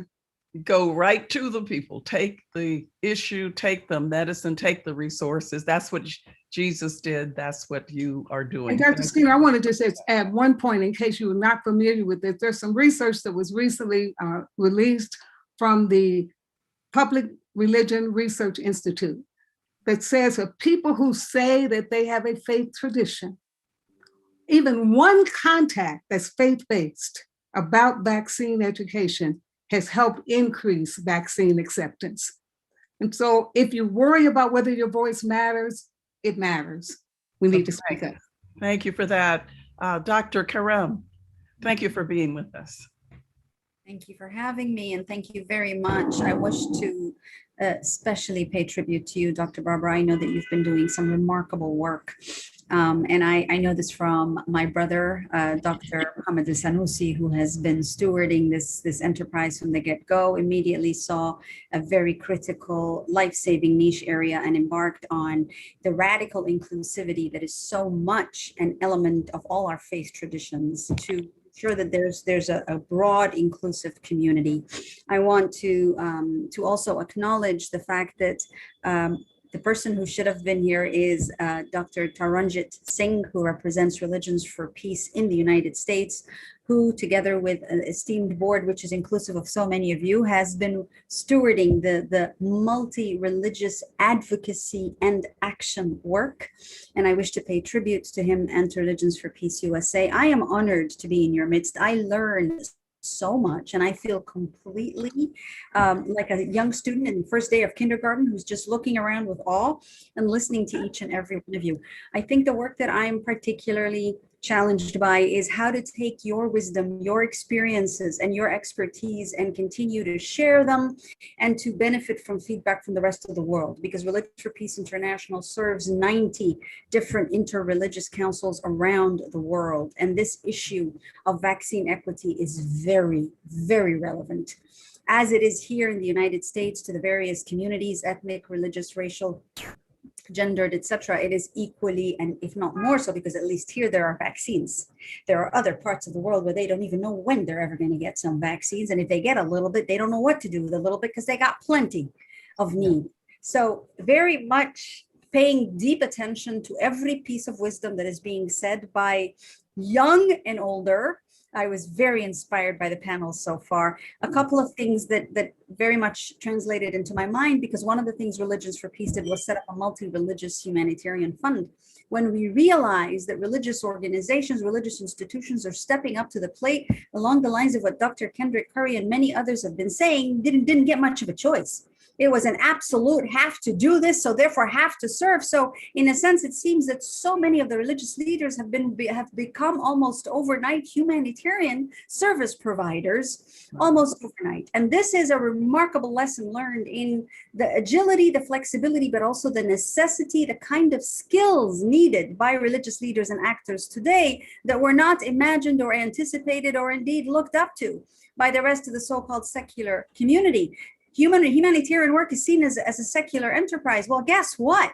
That image has been radically transformed thanks to your work in the last year or so, and thanks to the work you are undertaking right now. We are talking about humanitarianism transformed, and this will have remarkable implications for foreign policy, not just for domestic policy, but for foreign policy, for the role that the United States plays and exemplifies abroad. You, therefore, each of you leads by example, and you're not just leading the provision of and the insurance of equity for the communities that you serve, you are leading the service and the provision of equity to vaccines and for vaccines for the world. And this is a remarkable position that I beg you to consider and take into account, because this is a role and a lesson and a series of lessons that you will continue to transmit, and Religions for Peace positions itself to support you as you transmit those very critical lessons of humanitarianism transformed to the rest of the religious leaders around the world. And we hope that we will be able to broker these conversations between you and a number of other religious institutions and leaders around the world, and they will have plenty to say that might be of interest to all of you as well. So we hope to sit in the space of brokering the knowledge of this transformative potential that the religious leadership in the United States of America is engendering and including. I stand to learn a great deal from Ms. Troke, because I think that the community that she represents, the communities she represents, remain systematically underserved and underrepresented. Not only the Asians, as my brother Taranjit has managed to communicate quite effectively, but we have some significant underrepresentation from the indigenous peoples of the world, and it starts by here. A lot of what's happening here is happening elsewhere. A lot of the lessons we're learning will go elsewhere. I want to say one more thing. I want to challenge you all. I will continue to learn. All of us will continue to learn from each and every one of you. But I wish to challenge you all.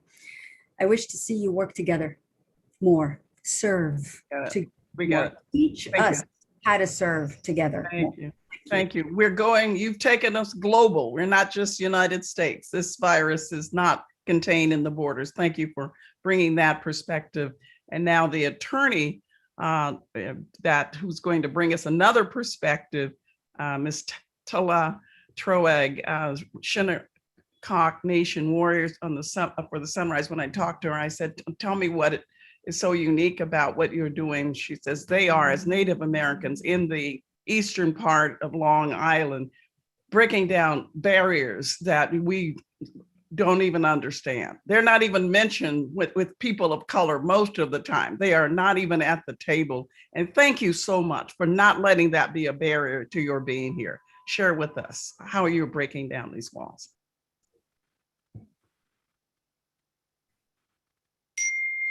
I can't hear you.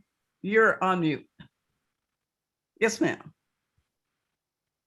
We cannot hear you. Barbara? Yes. Yeah, can you go to Dr. Camera and then come back? I can do that. Yeah, so please. Let's hold for a second, and we are thrilled. Every single time we're able to be with Dr. Cameron Webb, and my dear sister will come back to you. Yes, okay. thank you. Cameron Webb has been working with us throughout this whole process with the White House. He's a roll up your sleeves brother in the health field. And that's why we love working with him. He's inspired us in even the thinking about this summit. So Dr. Webb, talk to us in some practical ways about how we, and as faith leaders and those listening in, can deal with these health inequities and the vaccine inequities.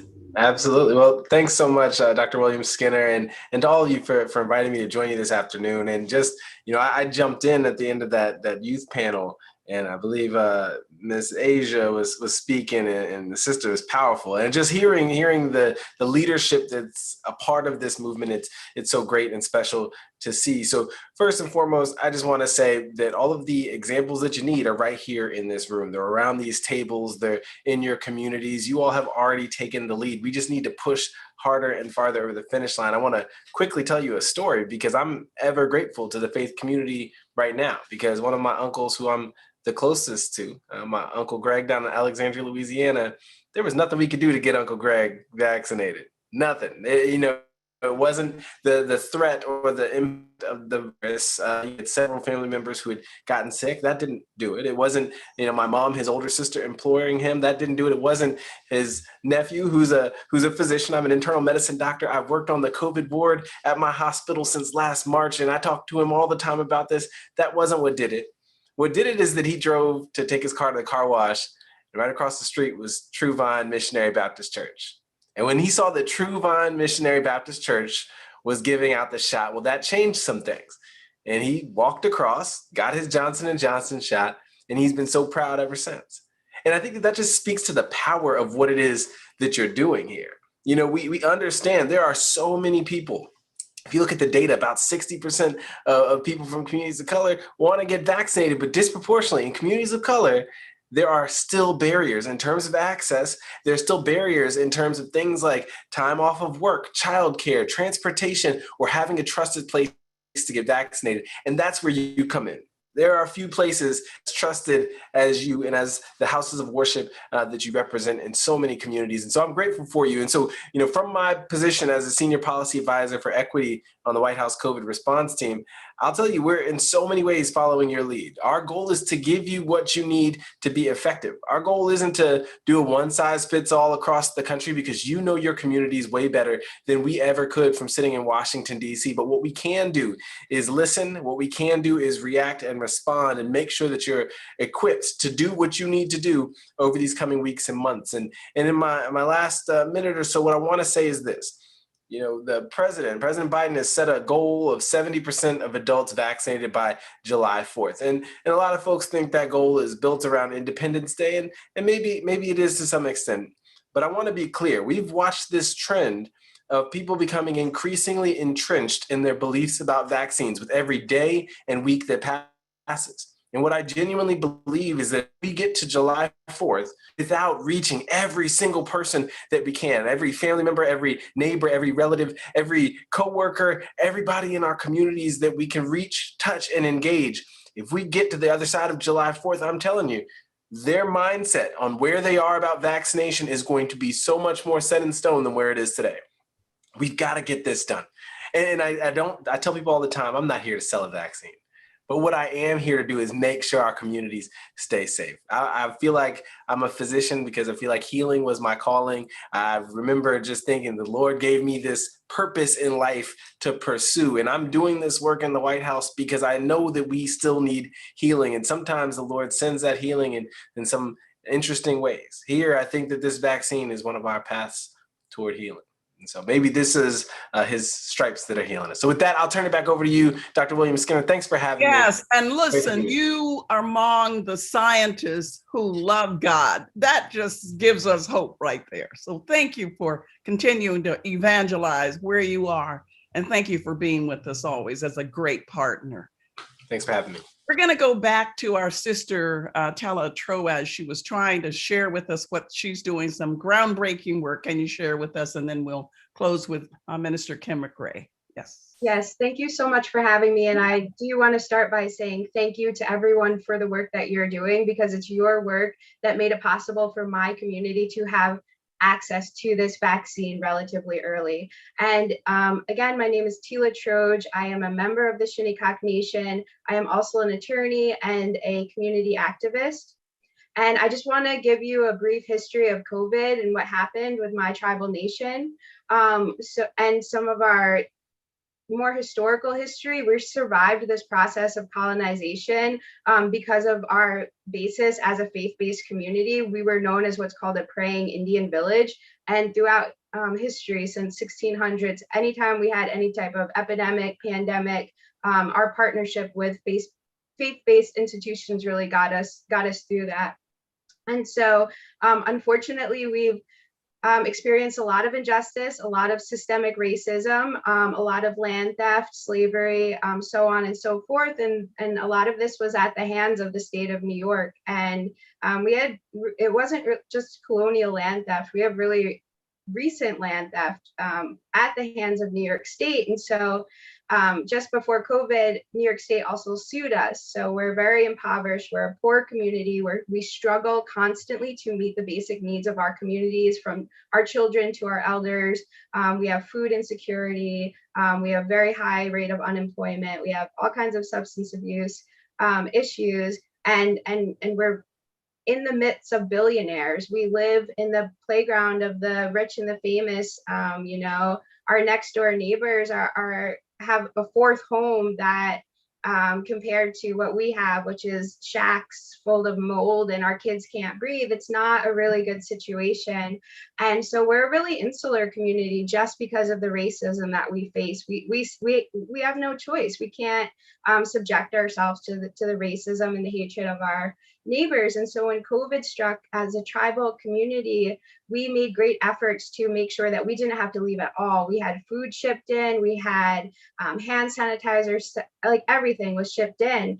But there came a time to vote in the early elections. And for the first time ever, the polling location was in a place where our land was stolen, where historically we didn't have any access to. So this was the first time we were able to access this sacred space that was stolen from us for the purposes of early voting. It was a really exciting time just to participate in the election and to access that space. But unfortunately, it ended up being a super spreader event. And that voting site caused a surge of COVID-19 in our community.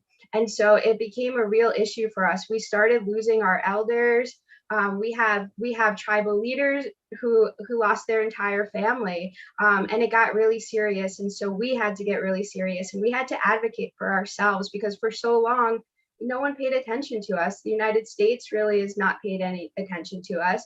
New York has only paid negative attention to us, but we were in the situation where we had to move past all of that and try to work with New York State and the United States to get us access to this vaccine. And so I really credit our tribal leadership for having the strength to reach out to the state, to reach out to the United States, and to demand that our people have access. The most vulnerable people in our community are our elders. And due to the systemic poverty, we're in these horrible housing conditions, but they're led by elders, and we have multi-generational households. And we made it clear to our community that we have to protect our elders. We have to get vaccinated, and we made as much noise as we had to get New York State to give us access to this vaccination. And so we also partnered with Stony Brook University, and everything was going good.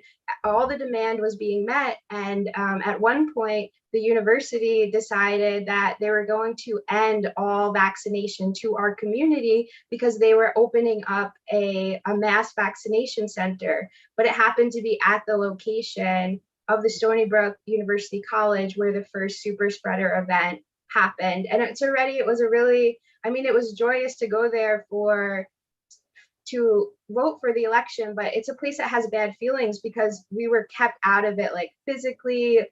We were sued if we accessed that space. It didn't work for our community. So we had to be creative, and we had to use our voices, and we had to advocate for ourselves to make sure that we could continue to bring the vaccine directly to our community. Even though this was a mass vaccination site 3 miles up the road, it didn't work for us. And I think that's what's so important.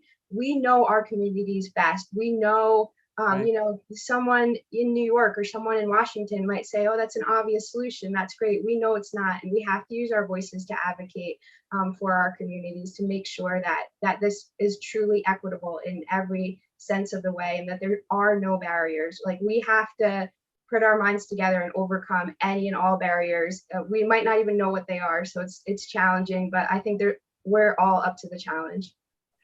We have to raise our voices for our own community. Thank you so much. We are a little bit behind, friends, but don't go anywhere. There's so much more for you to get. And I'm going to close this session out with our final panelist, Minister Kim McRae, who's an advocate working very closely with faith houses throughout the state of Florida, not only on COVID vaccine, but on voting and so many other issues. So Kim McRae, talk to us about equity. I know that equity is a big issue. It was in voting. It is in healthcare. You have some specific recommendations, I hope, for pastors for looking past the issue of just access to what is the barrier you think is biggest that we need to deal with today. Thank you so much for being here. Well, good afternoon, and I'm just glad to be here. It's been such a very powerful and informative summit so far, and I thank you, Dr. William Skinner, for always being a strong advocate on issues that matter. As you stated, I live in Florida, where early on, when vaccines were being distributed, we have a governor who didn't prioritize people of color and partnered with public supermarkets, which is mostly located in affluent areas, which created a lot of inequities about the way the vaccine was distributed. But fast forward to now, it's less about access. And being someone entrenched in the community, I'm hearing grassroots conversations from people just not wanting to get it. The faith community has done a phenomenal job, but we still have a large segment of people out there with the mindset of hesitancy. And it is important for us to know who these people are that's saying no. Well, I can tell you. Mm-hmm. They are healthy people who believe that getting the shot will make them sick. Many are Black millennials who don't trust the government. And the COVID conversation quickly turns into a discussion about reparations. What they'll tell you is that the same people who are refusing to redress the wrongs of slavery are telling them that they need to take the shot. They aren't interested in getting quote unquote fooled again. Some are women who want to have children in the future and fear having fertility issues. Then there are people who are disconnected from civic engagement, which means they don't vote.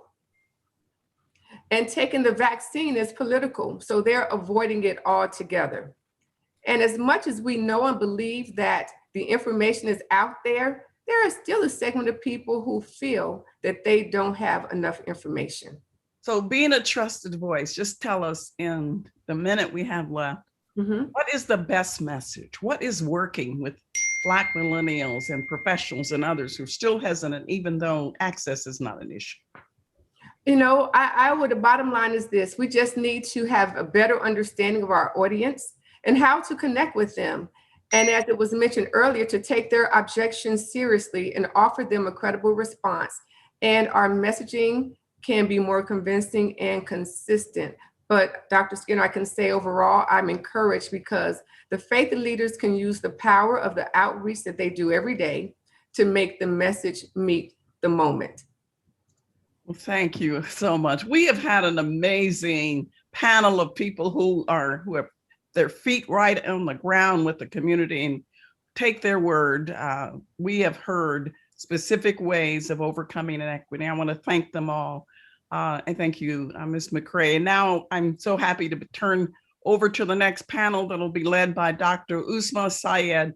She's an infectious disease physician, COVID-19 expert, a fellow Infectious Disease Society of America, member of the Inclusion, Diversity, Access, and Equity Task Force of IDSA. Dr. Syed, it's so good to be part of the core group with you. Thank you so much, Dr. William Skinner. It's an honor to be on this committee with you. I'm so humbled and honored to be in the presence with such amazing faith leaders. You know, being on the front line of this pandemic for the past year and a half, I have seen tremendous despair, disability, and death. Couple that with the abundance of misinformation and mistrust from the global community has led to this constant push and pull between saving lives and trusting science. Now, evidence has shown us that faith leaders have been proven to be trusted messengers, and we are honored to have such leaders with us right now who will be sharing their experiences. So please join me in welcoming Reverend Dr. Walter Kim, who is the president of the National Association of Evangelicals, Reverend Gabriel Salguero, who is the founder of the National Latino Evangelical Coalition, Imam Muhammad Majid, who is the executive imam of All Dulles Area Muslim Society, Dr. Scott Santabanez, who is the associate director for science at the Center for Disease Control. Now, people may not be aware of this statistic, but 26% of Americans are hesitant to get the vaccine, and 1 out of 10 of them who are resistant to vaccinations say that faith leaders could, in fact, change their minds. So Reverend Kim, I would like to come to you and discuss with you a little bit of recent research that has shown that evangelicals are not accepting of the COVID-19 vaccine. What have you been found to be effective in helping to build that vaccine confidence in your community? Thank you, Dr. Syed.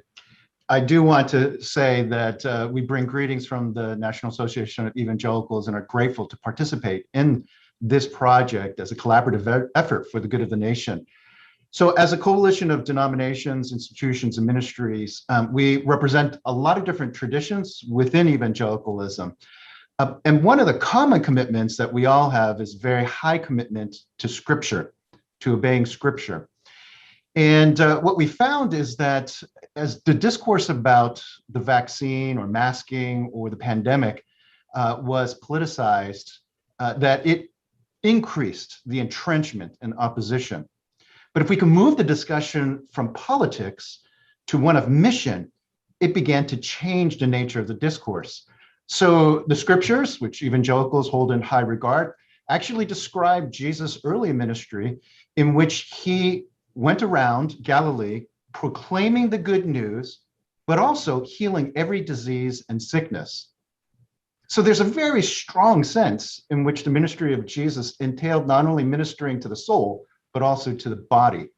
The more that we could inform people, individuals, congregants, national institutions and networks, inform them about the nature of this pandemic as not just a physical challenge, but also fundamentally a spiritual challenge that God would seek to address, the more traction we began to gain with shifting the narrative. So we've been informing through webinars, podcasts.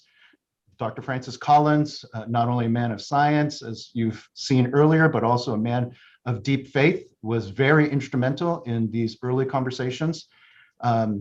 Surgeon General Murthy also conducted a Facebook Live conversation with me, providing really helpful perspective on vaccination and teenagers, a deep concern of parents who want to make sure that they're doing everything for the safety of their kids. And we've also collaborated with blackdoctors.org or the Ad Council to create materials that would be toolkits, both in video and written form, to help answer questions for congregations and pastors. Again, shifting the narrative from one of politics, partisanship, to mission, to the call to love our neighbor as Jesus would love our neighbor, and to engage in mission in our neighborhoods, opportunities to be a blessing to our neighbors. I was struck with the opportunity to work with the Department of Health and Human Services to create a video in the series called Trusted Voices. And they followed me to the vaccination site where I got my second shot. And as I walked into the building, I saw National Guardsmen doing all sorts of work of welcoming. And I saw nurses taking their extra hours to help vaccinate people. And I saw men and women of all different racial and ethnic backgrounds and ages lining up for that vaccine. And it was so profoundly encouraging that with deep conversation, with sharing stories, not shaming people, but sharing stories, we can actually work together. That's amazing. Thank you so much for sharing that. I think what you mentioned there was so key. Shifting that narrative is so important. And, you know, as you mentioned, the physical along with the spiritual aspect of it is really, really important. And I thank you for all your hard work. 18 months later, unfortunately, I still see patients coming into the hospital with COVID-19. And even one person is one too many when we have these life-saving vaccines. And I have seen firsthand how Black and brown communities have been disproportionately affected by this pandemic. Latinx communities continue to suffer. And Reverend Salguero, I'd want to come over to you now and talk about the most vulnerable communities who have been most impacted and how you have helped bridge the gap in providing access to vaccine information, education, and acceptance to these vaccines in your communities.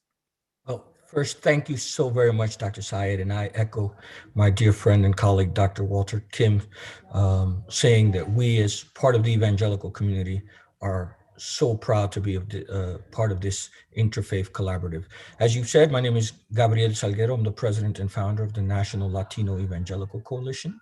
There are 9 million Hispanic evangelicals in the US, and 1 out of every 4 children born is Latino or Latina in the US. And so, as you rightly said, Dr. Said, we're disproportionately impacted. We, our African-American brothers and sisters, our Asian-American brothers and sisters, and our First Nations or Native American brothers and sisters. I want to talk about 3 things that we at the National Latino Evangelical Coalition have done. Number 1, we've hosted national webinars with the CDC and HHS in Spanish, in the target language. And so Dr. Jose Montero from the CDC has done it. Together, we've partnered with Values Partnership and the Ad Council, and we produced a public service announcement in Spanish that has been actually aired on local radio, but also in church services on what we call Vaccine Sundays from trusted faith leaders across the spectrum of Latino faith voices. And that's done in Spanish, and it's also aired on Telemundo and Univision, which is some of the most watched television channels in the Spanish-speaking, US Spanish-speaking markets. I think the second thing that we've done is we've been faithful to listen closely to the objections and the fears. We, like Dr. Kim says, we move it away from the political and hyper-politicization into the real world challenges of families, of abuelitas, of grandmothers, of grandchildren, and why this matters, that we're committed to life, and that since we are disproportionately impacted, we should be disproportionately informed and have disproportionate access to what's going on. And so we've done that, hosting these national webinars in the target language multiple times. I think we've done 5 or 6. One, I was joined by Dr. Montero, another time by Dr. Vivek Murthy, where we did one jointly, African-American and Latino, with Dr. Barbara Williams Skinner. And so that shows the synergy. I think that helps us raise our voices exponentially. Third, I think that what needs to happen is we need to be aware of what myths are in our communities. We are in the grassroots, and so we know what's being transacted and transmitted through WhatsApp, through Facebook, through all the multiple channels. And instead of shaming people or putting people on the defensive, we give them space to ask the medical experts directly and to ask their faith leaders.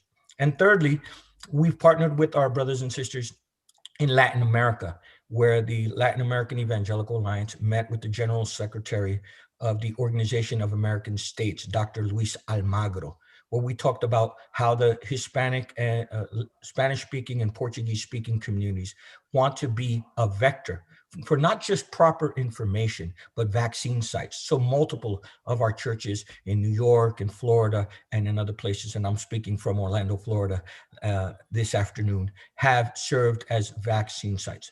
The most important thing, and there's much more to say, is that we lift up trusted brokers, not just the pastor and the leader and the faith leader, but the grandma, the mom, the teacher whom they see every day. And we highlighted those voices so that the community can continue to guard their trust. And thirdly and lastly, we cannot ignore the historical distrust. In the African-American community, we could talk about Tuskegee. In the Latino community, we can talk about the sterilization of Latina women. And instead of ignoring that, we face it head on. And we say, how are the ways that we as faith leaders and others can overcome some of this historically justifiable distrust, but build bridges for a more healthy future? That is fantastic. Thank you so much for sharing that. And I think there's some really important points that you brought up in there about meeting people where they are, listening to them without being judgmental, and realizing that not one size fits all. So it's really critical. The work that you're doing is really, really invaluable and really critical in making progress in this pandemic. So I really want to thank you for that. Now, we know misinformation has been rampant during this pandemic, and Muslim American communities have not been immune to this. Imam Majid, how have you helped your community embrace the vaccine as questions have surfaced about the permissibility about these vaccines?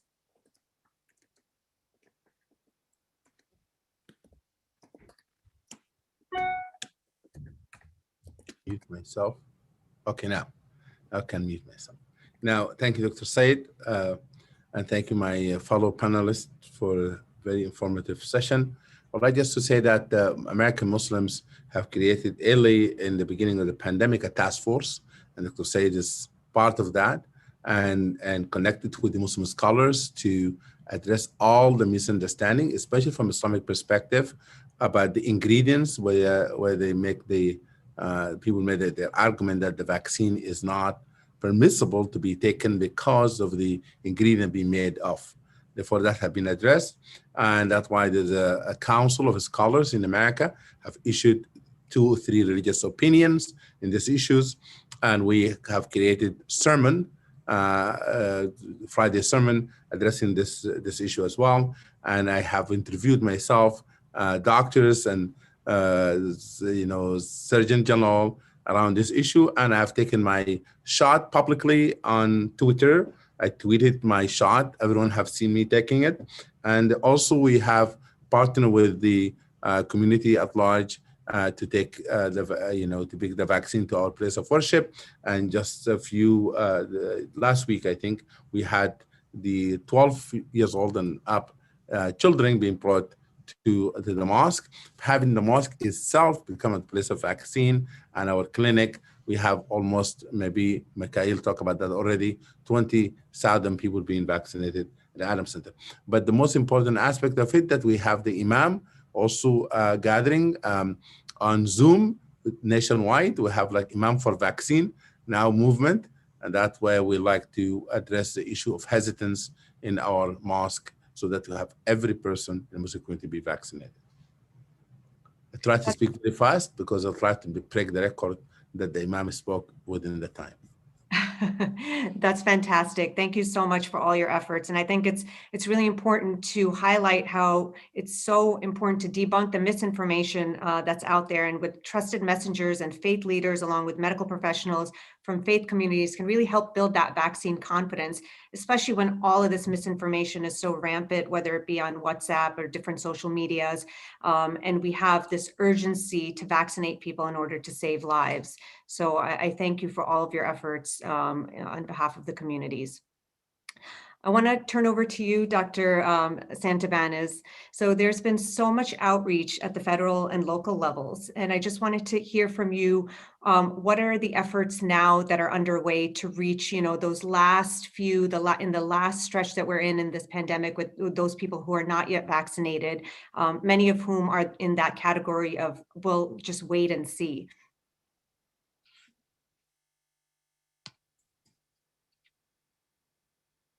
Yes, thank you, Dr. Sayed. Can you hear me? Yes, yeah. Okay, great.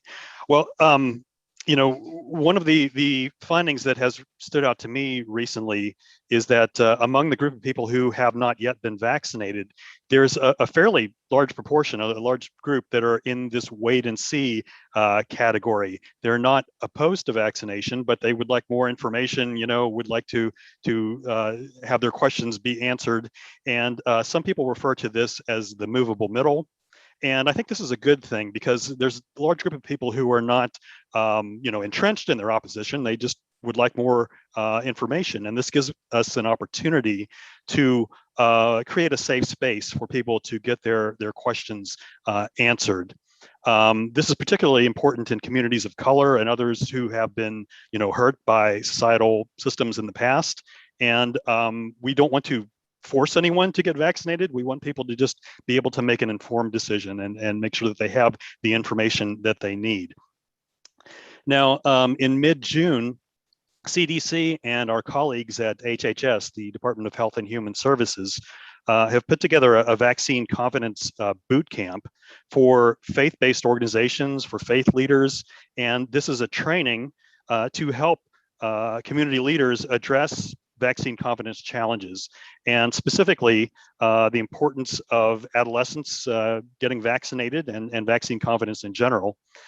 They're limited to 100 participants. So if anyone on the call would like to join or would like to get more information, I encourage you to email partnerships@hhs.gov. And that email is also in the chat. So please do get in touch with our colleagues at HHS if you're interested in that training. That's a wonderful resource. Thank you so much for sharing that. Now, Dr. Santibanez, I wanted to come to you with a question. Many of our registrants have sent in questions ahead of time, and there's one particular question that I wanted to speak to you about these rare reports of these cases of myocarditis in the youth after mRNA vaccines. And I know that the data is reported to the Vaccine Adverse Events Reporting System at the CDC, and everything is really looked at with a fine-tooth comb. And I suspect that these instances, though rare, can create more vaccine hesitancy, especially in diverse communities. Can you share some insights with us? Yeah, certainly. Well, thank you for that question. And, whenever there's a new vaccine or set of vaccines that are developed, we are very focused on making sure that the vaccine is safe and that it works, that it's effective. And so we're very vigilant about this. There are several monitoring systems in place.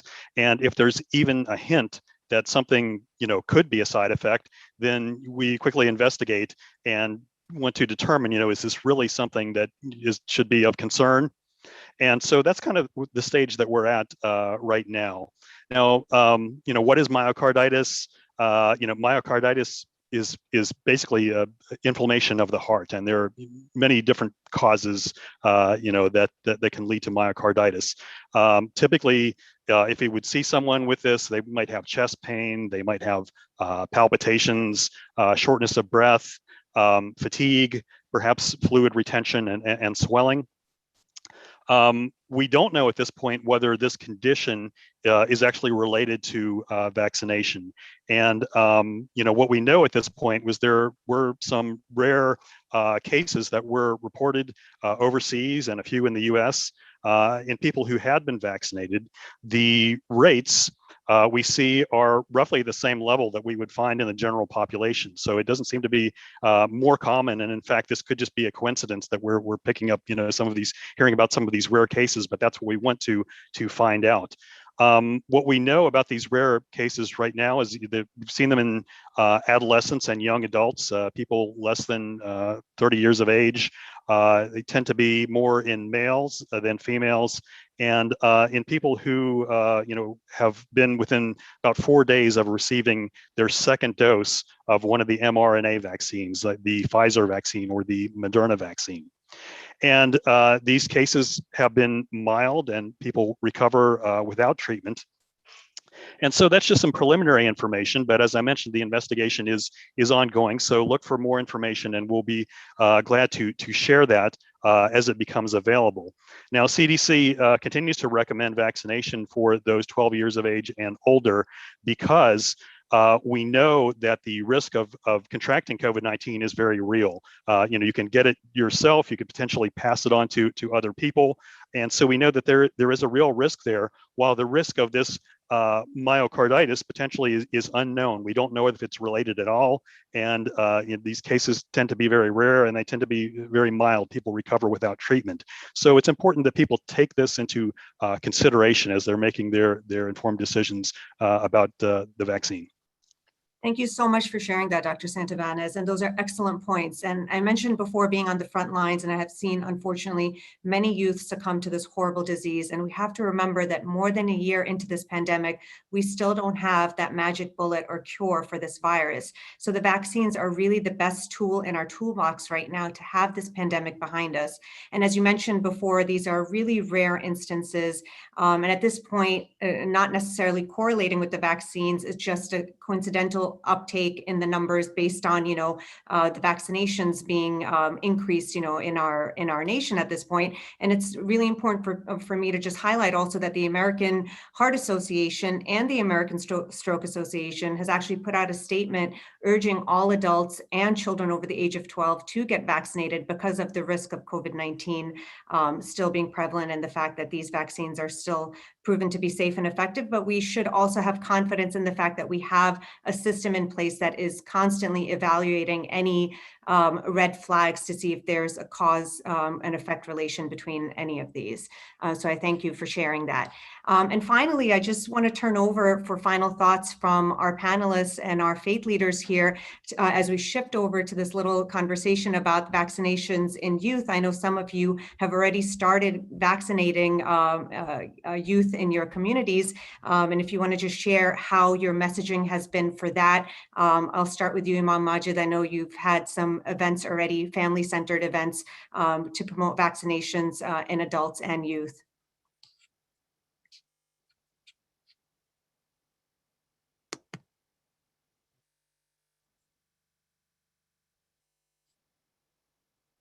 Oh, I think you're muted. Let's see if we can unmute you. There we go. Okay, now, fine. Yes, good. What we're doing in Adam Center, we using our Adam Serve List, emailing the community, advertising it heavily, and using the center itself, the mosque, to be the place where we provide this vaccination.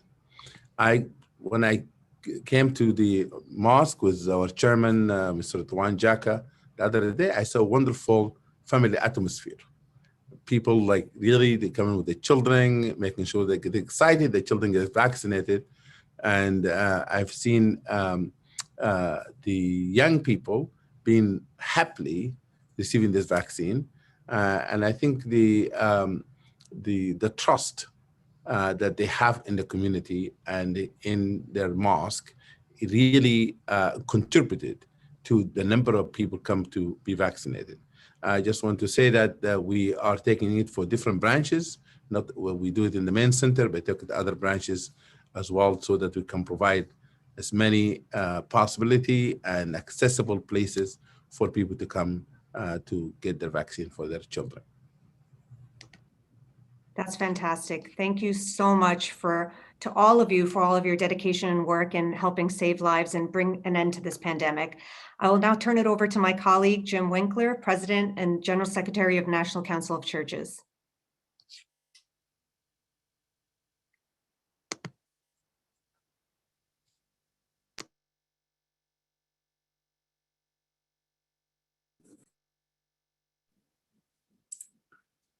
Thank you, Dr. Saeed. And friends, we're getting down to the home stretch here. Here we're going to look at how to utilize your house of worship or faith center as a vaccination site. The pace of vaccinations has slowed, but we can't settle for 70%. We cannot become complacent, and this is where we as the faith community come in.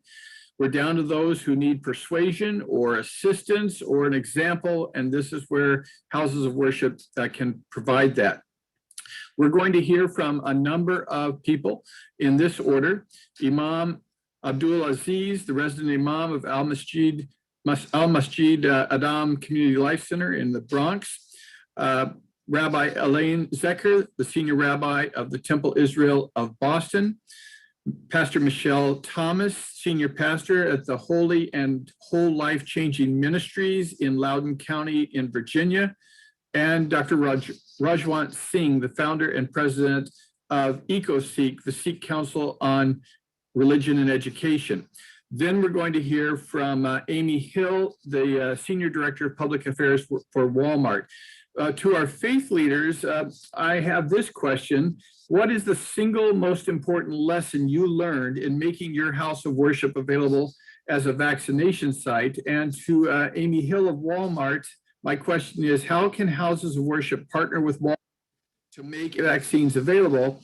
And a second question, would this be any different than working with other places such as CVS or Walgreens? So, Imam Aziz, the floor is yours, and thank you for being with us.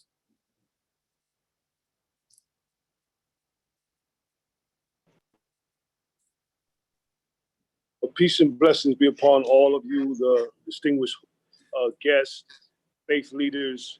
I just want to tell you that it is a pleasure and an honor to be here amongst you. I want to begin by just simply saying, with the name of Allah, the merciful benefactor, the merciful redeemer, all praise is due to God, the master, the control of all systems of knowledge. We praise him and we ask that the prayers and peace be upon his messenger, Muhammad, sallallahu alaihi wasallam. And we ask and pray that all of you in our faith brothers sisterhood be granted the continued success throughout the course of this pandemic, and that we pass the test together. And to that we say Ameen. When we talk about the question as to what have I learned about the faith-based community or about the mosque or the church becoming a place of where we can distribute or utilize as a means to vaccinate, I realize that the church, the mosque, and the synagogue are the only places where no one has any problem with utilizing as a system of support. And the faith-based community is the only community that was able to reach out to not only the general population, but to also all of our essential workers that needed to talk to someone with regards to faith. There were doctors that needed to talk to imams and rabbis and reverends. There were nurses. There were people that were home care providers, people working just in the regular police officers, firefighters, people who lost family members, and they all turned to the faith community. And so the faith community is very instrumental. We cannot handle a crisis in society without the faith-based community. They're coming to us for answers. And some of us were absent, but some of us were present. And for those of us who were absent, we were fearful of things. My advice to all of you who were, don't fear not. Fear not, because God is going to be with you. But the faith is what's going to shine through, and you represent that special group that God has shined his light on.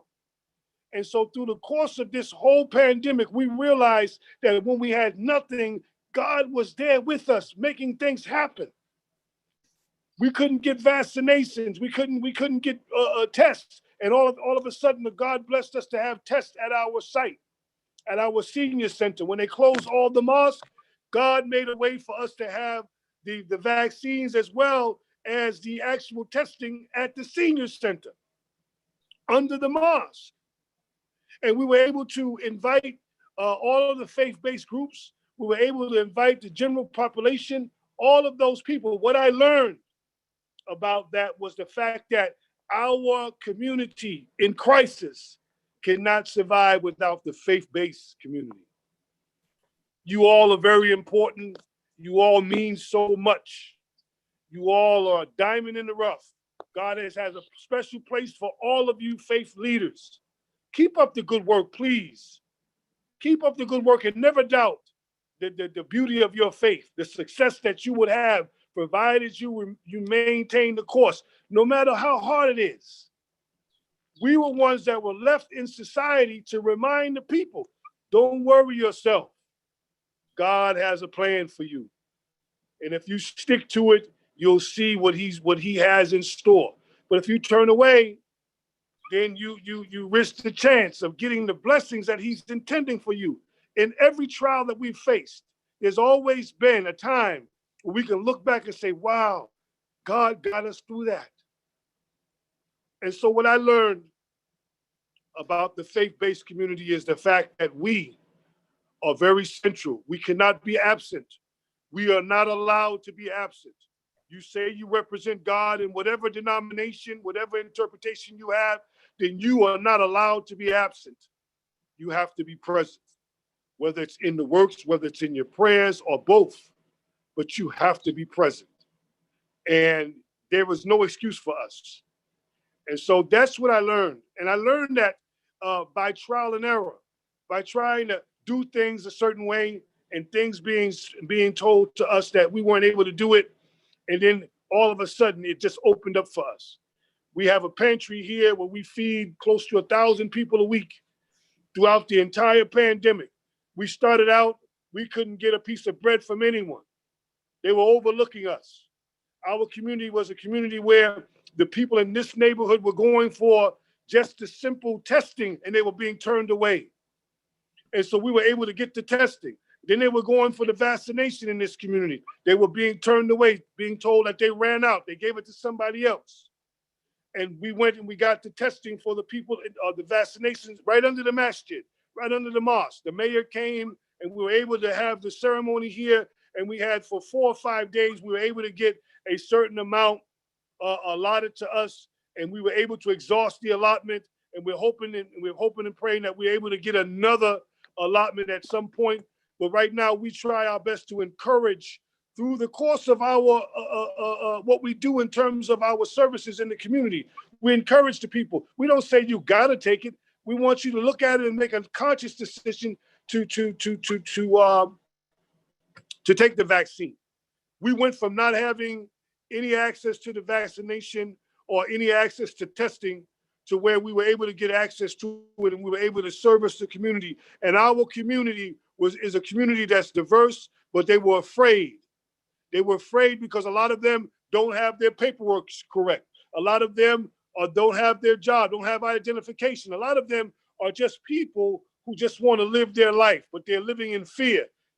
So they got fear on one side, fear of having COVID-19, and on the other side, they have a fear. They have a fear of being put in a situation where they're being deported or something of the nature. And so we had a hard task by reaching out to them, but because we serviced them, they trusted us. And so we were able to do the vaccinations and the testing and things like that. We are hoping, or we're very hopeful that the faith-based community can continue doing what it has to do as a means to do away with this major test that's on us that comes in the form of COVID-19. I'm ever grateful to all of you. I pray that you continue the good work. If there's anything else, I'll be here. But I do know for sure that there is going to be light at the end of the tunnel, provided we maintain our faith. Thank you so much. Thank you. That was beautiful. Rabbi Zecher. Hello, everyone. And amen to that, to what we just heard. I think that that's part of what we all want to share, how we are all actively engaged in being able to ensure that vaccines happen. And I want to be a little practical here while I am pastoral in sharing with you. For us in Boston, we reaped what we sowed when we build relationships and networks and partnerships. And so we have a network in our neighborhood of the synagogues, the churches, the hospitals, a lot of different communities. So when the pandemic happened, when the hospital one of the hospitals that's near us, Beth Israel Deaconess Medical Center, said, we need a place to put some of our equipment because we need more room for COVID, we could raise our hands at Temple Israel of Boston and say, we have room. We can store that. And then when the miracle, and I do believe it's a miracle, given to us by the scientists and to the Holy One of Blessing to create this vaccine for all of us, that when all of these hospitals were quickly trying to mobilize to try to find vaccination sites, because we were part of a network, we raised our hand and said, we want to be that vaccination site. So because of our relationship, we had trust between us. And we also have partnership. And that's part of this lesson, is that when you're in partnership with other organizations, not just our interfaith, which is so important, but with the civic institutions and the health institutions and all the different kind of institutions, we share infrastructure. So we have a space, we have a place, and the hospital could use that, and they could use their medical know-how to engage with us. So I'll just bring this to a close because I want to honor the time. Is that in our blessing for healing, we say, Rifuat HaNefesh, Rifuat HaGuf, a healing for the body, a healing for the soul, for a Rifuah Shlema, a complete healing. And that is really what we are all seeking to do, to be blessings in the work of bringing the mission to fore, to work with our partners, to work with our networks, and to ensure that these vaccinations can happen and can save lives. And when we can bring science and faith together, I think that is the most beautiful miracle of all. Thank you, Rabbi. It's about relationships, trust, and partnerships. I hear you. Pastor Thomas, I think you exemplified what the Rabbi just mentioned. Absolutely. When the clarion call came out for our communities to rally to get the African-American community vaccinated in Loudoun, it was clear to me that we did not have a hesitancy issue.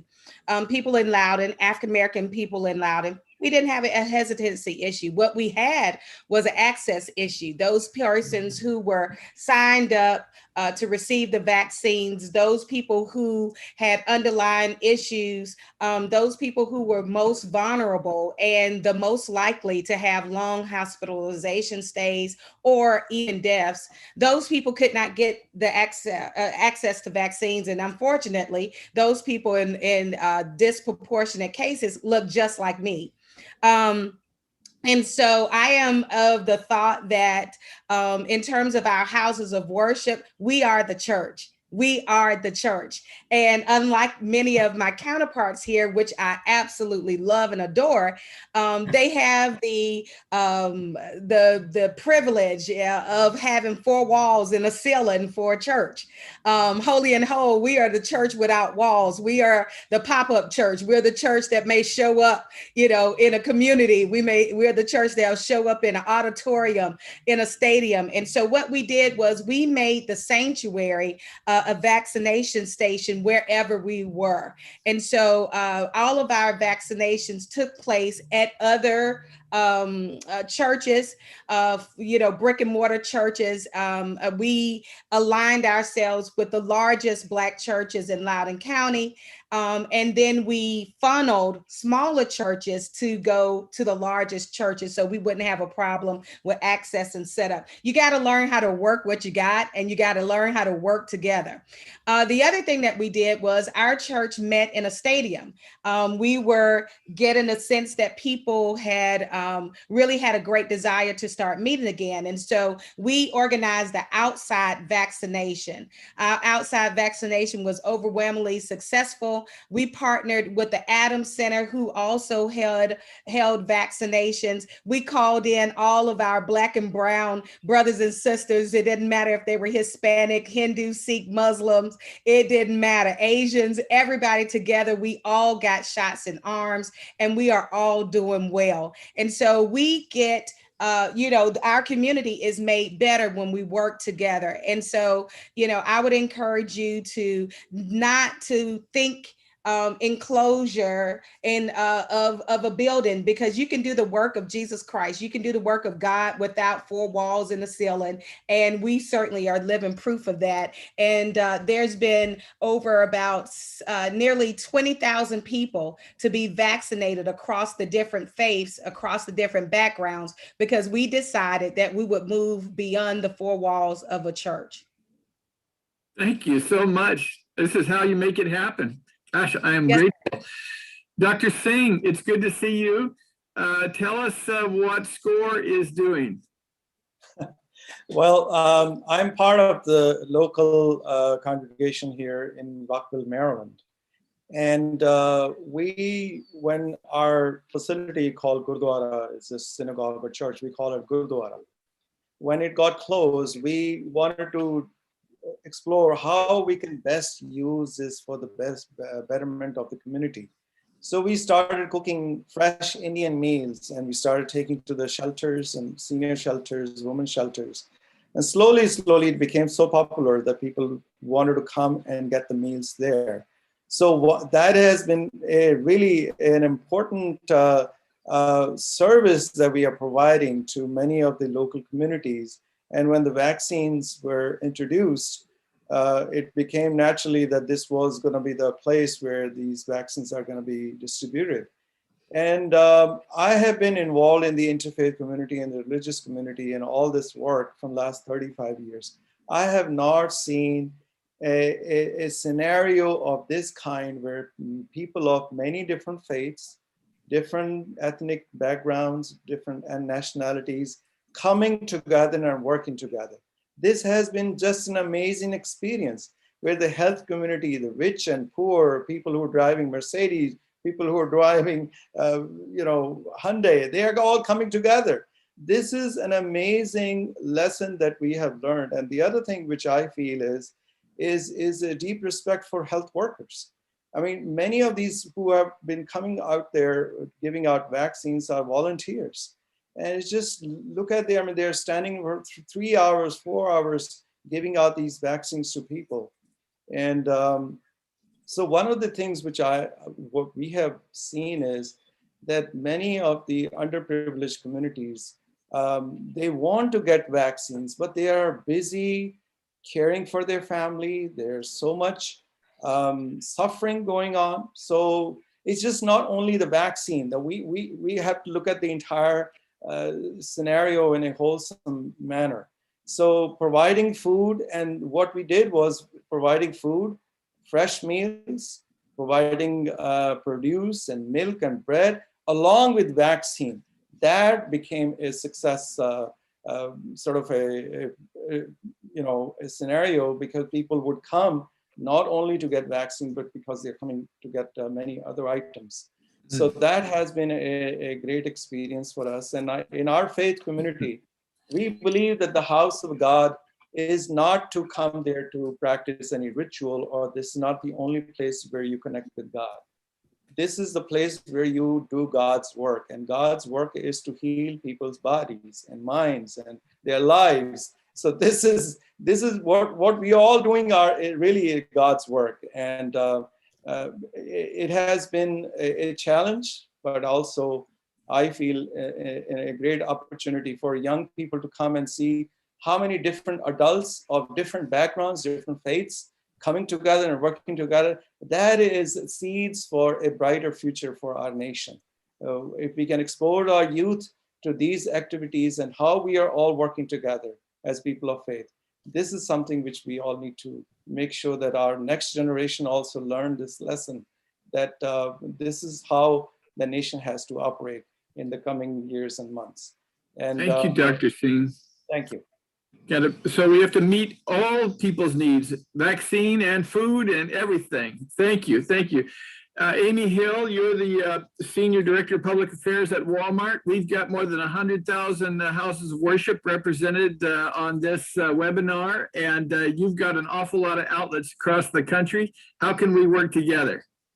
Thank you so much, Jim. I think if you had told me 18 months ago that I would be speaking to leaders of faith from all across the country, even the world, because we were in the middle of a worldwide pandemic and had the opportunity to help vaccinate people, I'm certain I would have never believed anybody who told me that. But like so many of my wonderful people who have spoken before me, there have been a lot of blessings within all of this. And just, it has been so wonderful to see all of you and get to know so many of you through this pandemic, and the work that you have done has really been instrumental in getting this country back. I have had the opportunity for the last 6 months with Walmart to be working with community centers, with schools, senior centers, you name it, to help on vaccine clinics. And I truly can say that the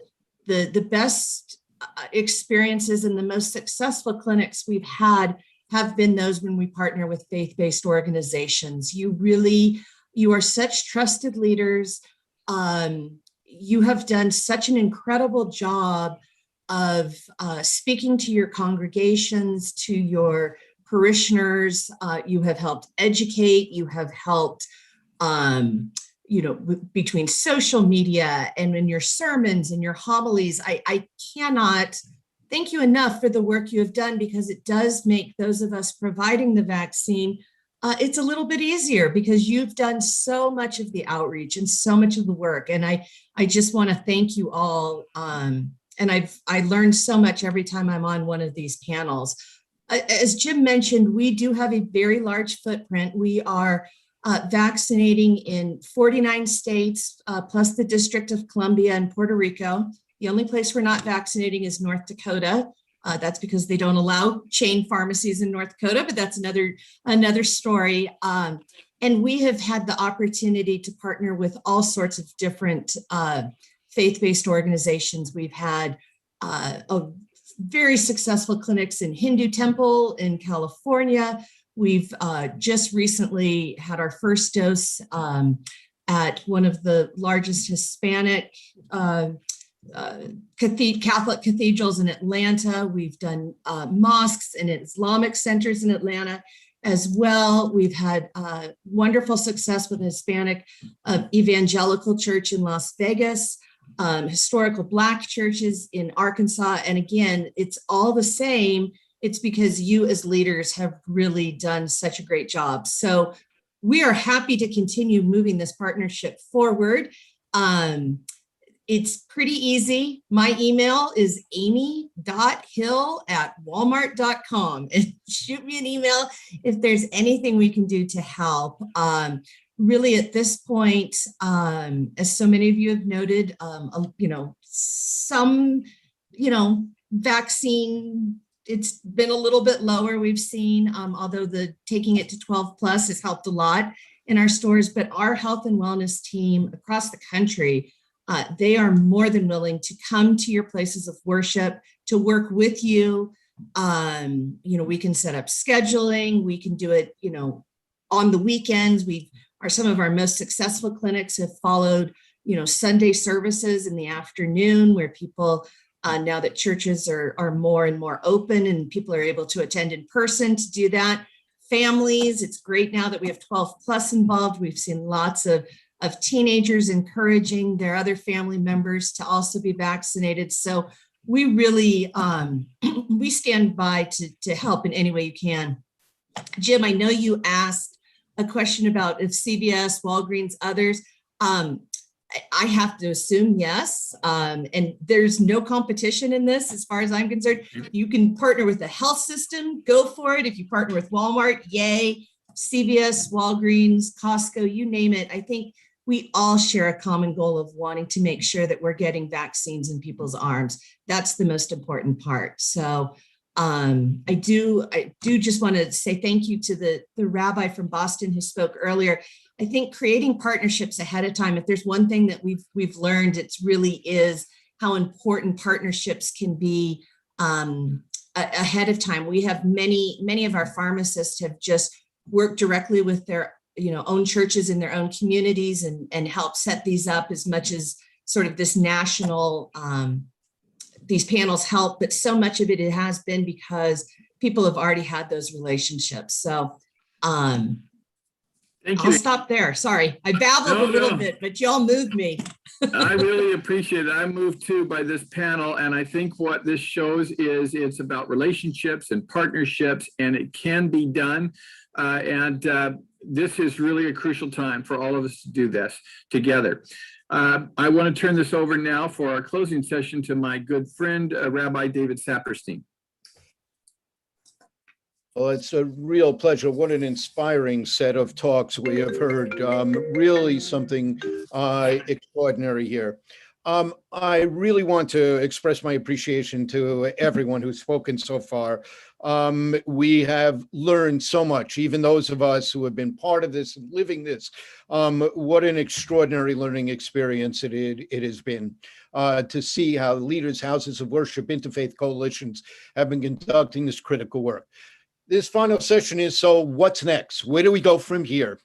And we would like to ask all of you to actually take the step of making some commitments publicly to the work that you think you may be able to do.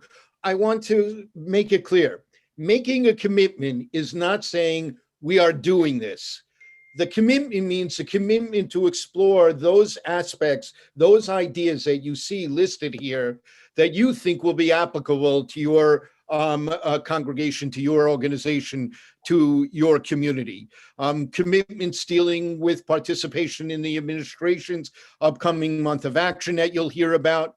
Commitments to make your facility a vaccination center. Commitments to combat vaccine hesitancy, to ensure vaccine equity. You can work on one or all and some combination of these issues here, all of us aimed at expanding the number of individuals within your house of worship and more broadly in your communities in receiving vaccines.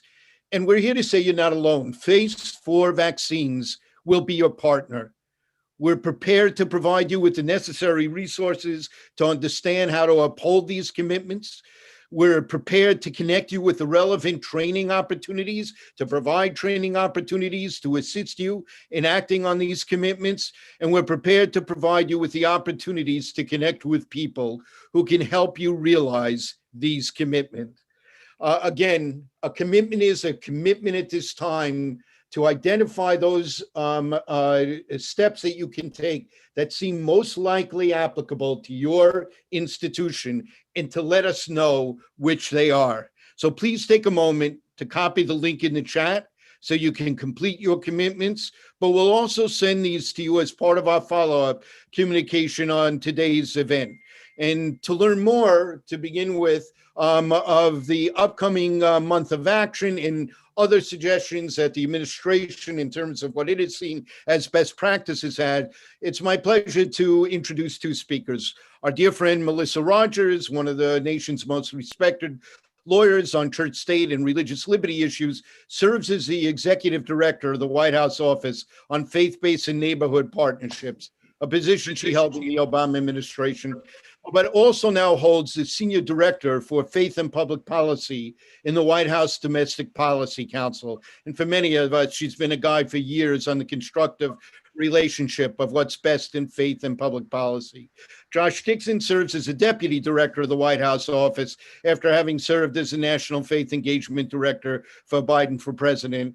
Josh, you have been absolutely tireless in the assistance you've given us here, as I know you have for so many in the faith community. Well, I just want to express our deep appreciation for your cooperation to you and Melissa. Melissa? Thank you so much, David. It's great to be with you all today. And it's been just so inspiring to watch this conference unfold and talk about being tireless. That's certainly true of Josh. It's also true of the organizers of this conference and all the participants. You have really poured out your spirit on behalf of helping and loving your neighbor. And we just couldn't thank you enough. We would not be where we are without your help. And we won't be able to cross the finish line without you. And so I just want to thank you all, and especially my good friend, David Saperstein, for all that he has taught me and all that we've been able to do together. It's just a joy in my life to be able to work with him and to certainly to be with you today. I want to just begin by reading a letter from President Biden to Faiths4Vaccines. And so I hope you'll allow me to do that right now. He is very excited about your work. He's heard so much about it, and he wanted to be sure that he spoke to you personally. So I'll read that letter now. I'm honored to celebrate Faiths4Vaccines' commitment to uniting our faith communities to fight the COVID-19 pandemic.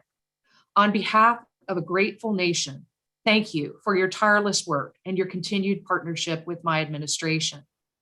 We are all God's children, and we should treat each other as we would like to be treated ourselves. Your work is a testament to that and to our ability as a nation to unite across faiths and demonstrate the best in all of us, to serve one another with compassion and dignity. You are not only saving lives, you are building lasting bonds of trust. It will take all of us working together to beat this virus. My administration has set a goal for 70% of adults to receive at least one dose of the COVID-19 vaccine by July 4th. We need your continued leadership and engagement in our upcoming efforts to achieve this consequential goal. With your partnership and dedication, we will beat this virus, save lives, and build back better from the COVID-19 pandemic. The road ahead will have many challenges, and I am glad to have Faiths4Vaccines as a partner. I look forward to continuing our work together and putting this pandemic behind us. Sincerely, President Joe Biden. So glad to be able to share President Biden's good wishes for this conference and indeed to share with you his well wishes and his deep thanks. And I just wanted to say a word of personal thanks as well. As we've gone through this chapter, we've all learned a lot. It's been quite a journey. And, you've not only opened up your churches, your temples, synagogues, gurdwaras, and temples as vaccination sites, you have made countless phone calls to get people vaccination appointments. You cared for the underserved, the elderly, and the disabled. And you've gotten your shots first to relieve the anxieties of your congregants and others. You have learned the facts, more science than we probably learned in many years, and you shared the facts while you debunk the fictions. You've pored over detailed CDC publications and figured out how to work with members of local health boards, which isn't always easy. You've Zoomed together for countless hours to make your coalition far more than the sum of its parts. And for these and other reasons, you are truly American heroes. We also believe that Faiths4Vaccine is living proof that even with all our differences, we can still live up to our cherished motto, out of many, one. We can find common purpose across our varying faiths, beliefs, and backgrounds. We can do hard things together. We can persevere through a pandemic and vaccinate the nation. We can revive a spirit of hope, generosity, kindness, and cooperation. Thank you for living out your calling and your citizenship in ways that inspire us and change our country for the better. Well, as you know, we have more work to do, and we are grateful for these commitments that you're making. I appreciated so much the specificity that David was describing earlier. That is what is going to bring us across the finish line. It will take a determined effort from all of us to return to the practices we cherish, like worshiping together in the pews safely, like hugging one another and singing in choirs. And we just, with your help, we know that we will get there. So thank you for all of that. And just in closing, let me say again, we are grateful not only for the work that you've done, but for the spirit in which you've done it. Because as Jeff recognized at the top of the conference, you are truly helping restore the soul of this nation. So thank you very much. And I look forward to the road ahead. And I'll turn it over to my colleague, Josh, now. Thanks, Melissa. Thank you so much for those words. And I just want to echo everything Melissa said, and in particular, the thanks for the work of Faiths4Vaccines, for everyone who's on this call, and all of just the innumerable ways in which you all have been stepping up since the start of the pandemic. And we know that there have been a multitude of challenges that have come with that. We know that the pandemic has brought an economic crisis. We know that we've seen the racial divides that have existed in our country up close and personal in ways that are really reveal so much of the work that needs to be done. And we know that this pandemic has fallen disproportionately on the backs of people and communities that are historically disadvantaged. And we're just deeply grateful to you all for all the ways in which you have been meeting people's needs, counseling folks over Zoom, ensuring that families who have had people lose jobs and have gone through so much have community and have people caring for them at the local level. And so just want to express gratitude for that and all the ways in which you've stepped up on the vaccination effort. Also want to say, I know that there are so many folks here and with Faiths4Vaccines who've offered up their houses of worship, their congregation sites to be vaccination sites. And we're just so thrilled to continue to see that. And we're working on our end to figure out how to continue to partner in that way, including in more expansive ways as well. So I just want to start off with that note of thanks. And then I want to talk a little bit about this month of action and how you all can get involved. So the Biden White House and Department of Health and Human Services, in collaboration with Made to Save, an organization many of you have done work with, as well as Faiths4Vaccines and a number of other partners, are launching a vaccine month of action from June 4th to July 4th to help us reach President Biden's goal of getting 70% of adults to have at least one dose of the vaccine by Independence Day. There are still a lot of people, as was just being discussed before we came on, who don't know how to get vaccinated, don't know the vaccine is free, don't know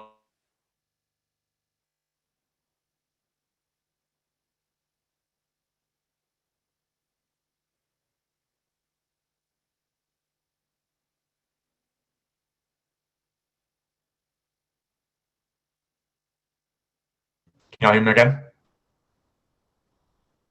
Okay, great, thank you.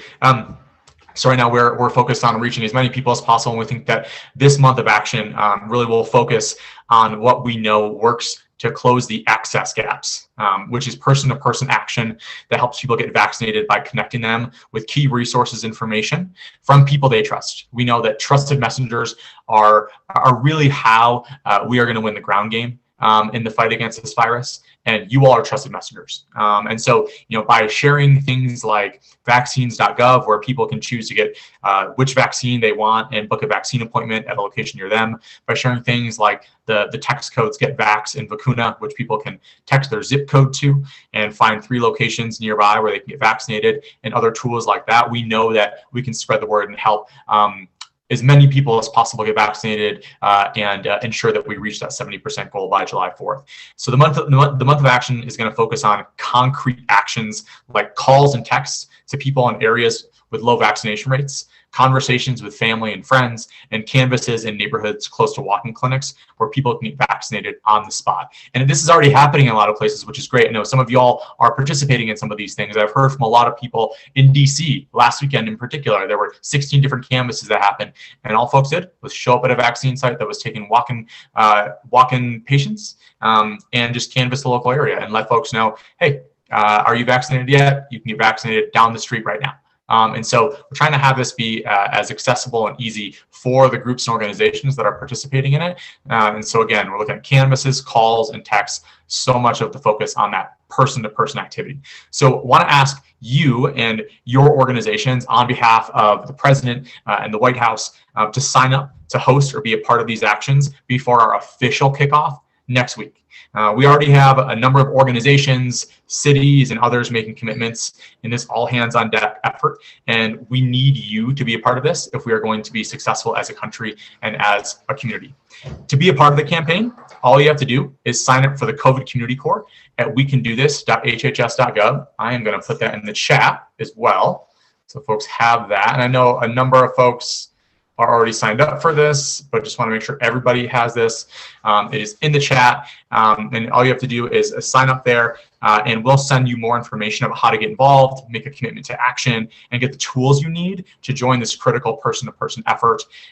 We're having our first kickoff call for this campaign tomorrow at 11 a.m., and I'm actually going to share the Zoom link for that kickoff call in the chat right now as well. And we'll also get this information out if you sign up for the COVID Community Corps at wecandothis.hhs.gov. So as you all know, and as we've discussed, and as the president has said, the only way that we beat this virus is together. And we know it will take all of us, and in particular, all of you as trusted community voices, getting the word out to anyone and everyone about how they can get vaccinated. So we know that together we can do this. And looking forward to working with you all as a part of this month of action and this overall campaign to continue and build upon the great work that Faiths4Vaccines has done in so many communities around the country. So thank you all. Really, really excited to be a part of today, and I will pass it back to Ambassador Saperstein, and thank you for having us.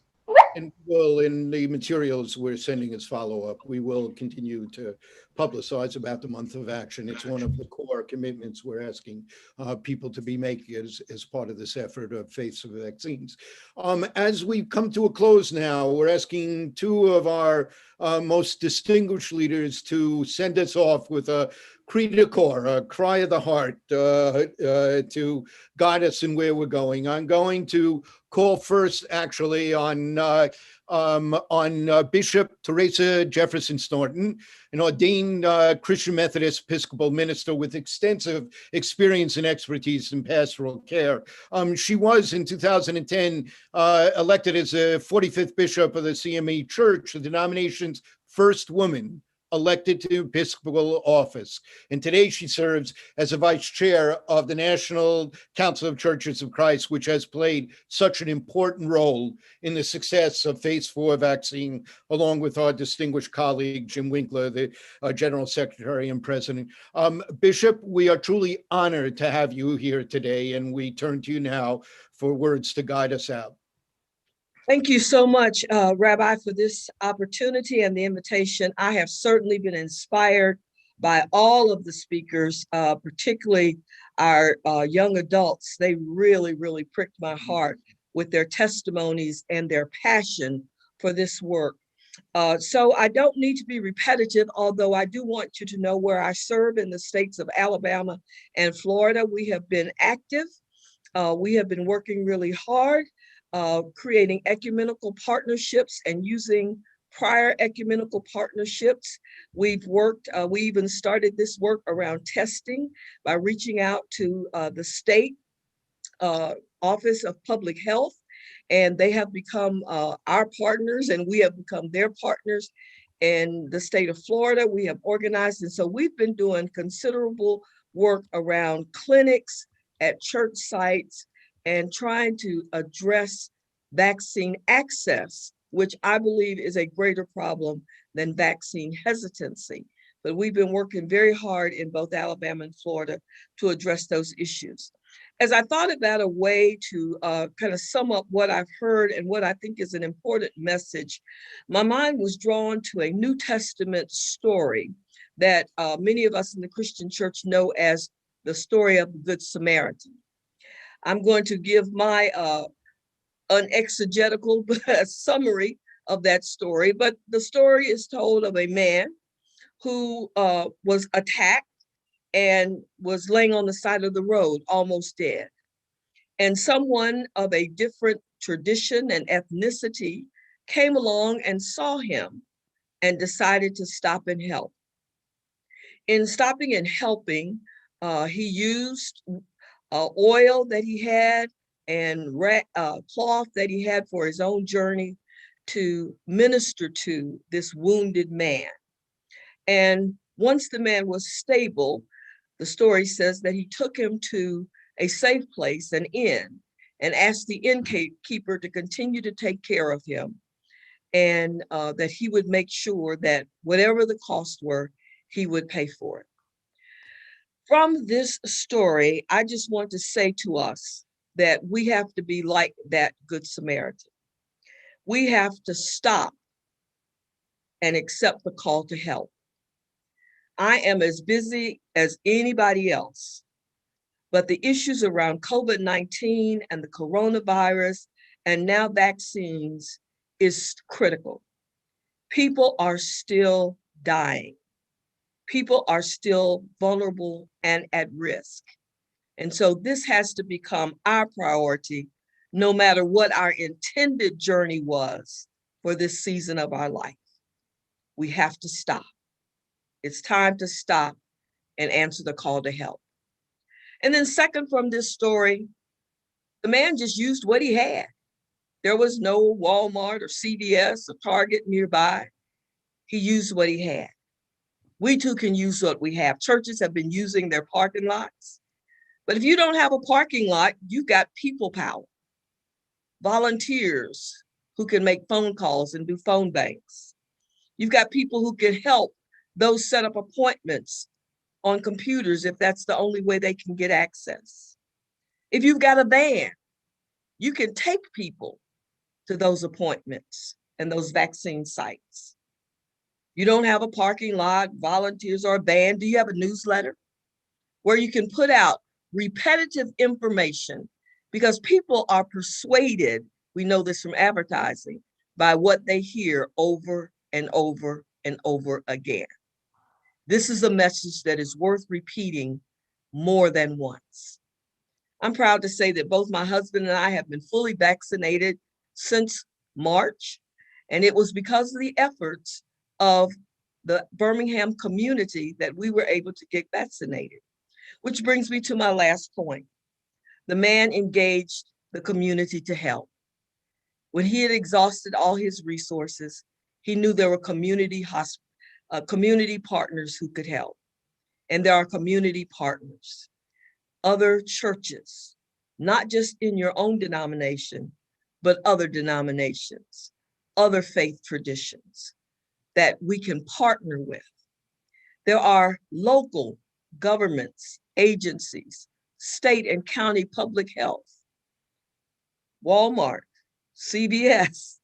We should look for all the partners we can to make sure that the people we want to take care of get what they need. Just a few years ago, one popular tennis shoe brand had a slogan, "Just do it." I want to modify that and just say, let's do it. Let's do it for the sake of the health of our own families and those we love. Let's do it for love of neighbor. Let's do it for our future. Thank you for answering the call to commitment. David, you're muted. Thank you so much, Bishop, for your vision, your leadership, and your words. The NCC means so much to so many of us. a crucial partner in this work. And we're deeply in your debt in that to the entire NCC.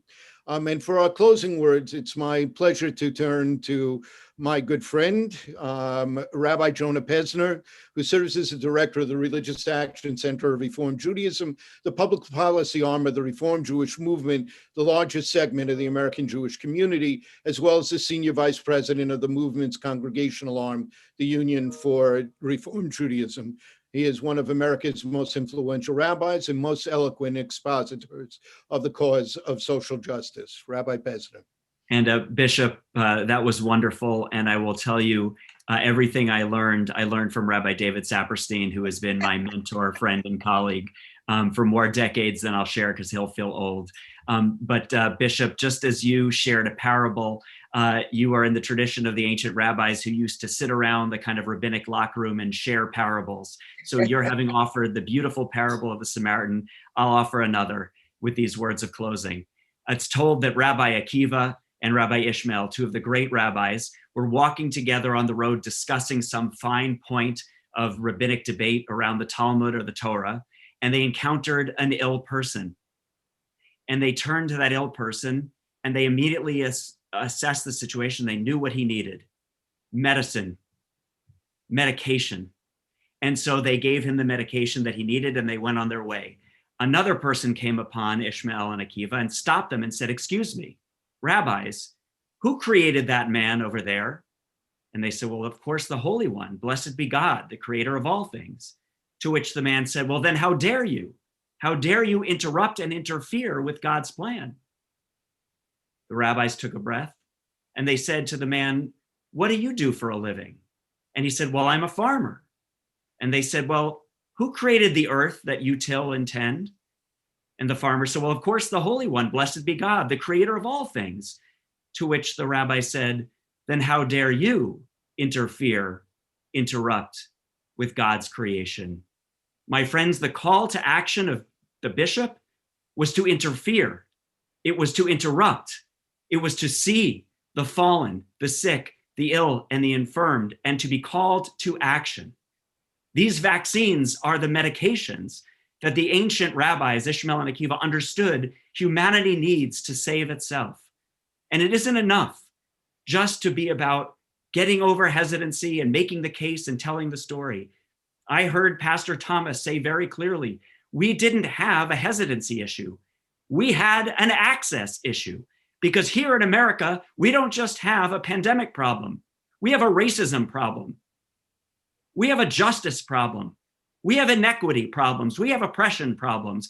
Those problems can only be overcome if, like Ishmael and Akiva and the Good Samaritan before us, we see the reality, the suffering of the people and the systems around them, and dismantle them. This pandemic, if it revealed anything, it was the brutal inequality in our systems, our healthcare system, our housing systems, our employment systems. Who was impacted? Who died and suffered more than any?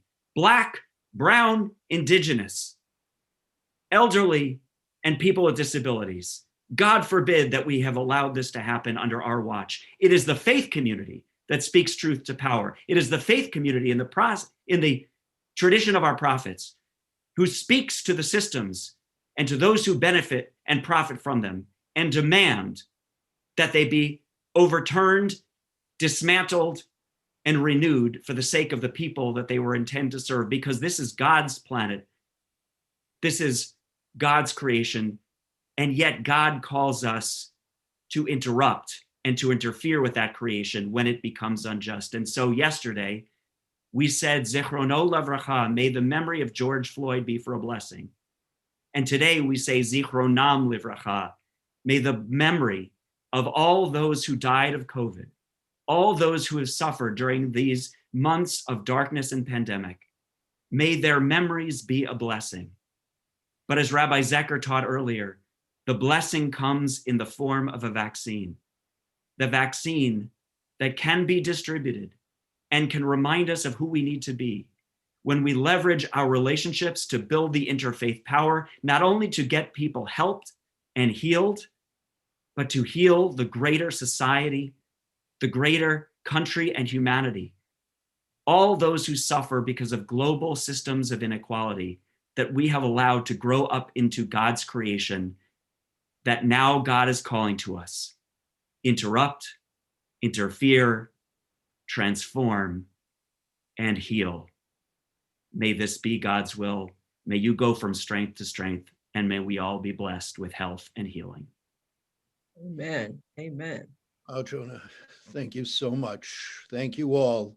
It's my pleasure now to turn it back to our key leader in this enterprise, Mohammed El-Sanusi. Dr. El-Sanusi. Thank you so much, Rabbi Saperstein. I am really truly inspired by the work and dedication from all of our speakers today to advance equitable distribution across the country. While we have come a long way, there is still work that needs to be done. The commitments that Rabbi Saperstein referenced are a significant step to achieve herd immunity by July 4th. There are a range of commitments that you and your house of worship can take to support in reaching this goal. Today, you are simply making a firm pledge to explore the specific commitments mentioned that you think most applicable to your congregations or organization. Faiths4Vaccines will share additional information in the coming weeks on how you and your congregations can serve as a vaccine ambassador and navigator. On behalf of the entire core group of this Faiths4Vaccines, they're here now in this screen, I would like to thank you all for joining us today. We look forward to advancing these collaborations to achieve herd immunity and ultimately keep our brothers and sisters safe here at home and around the world. Thank you so much for your participation today, and everyone, you have a good evening.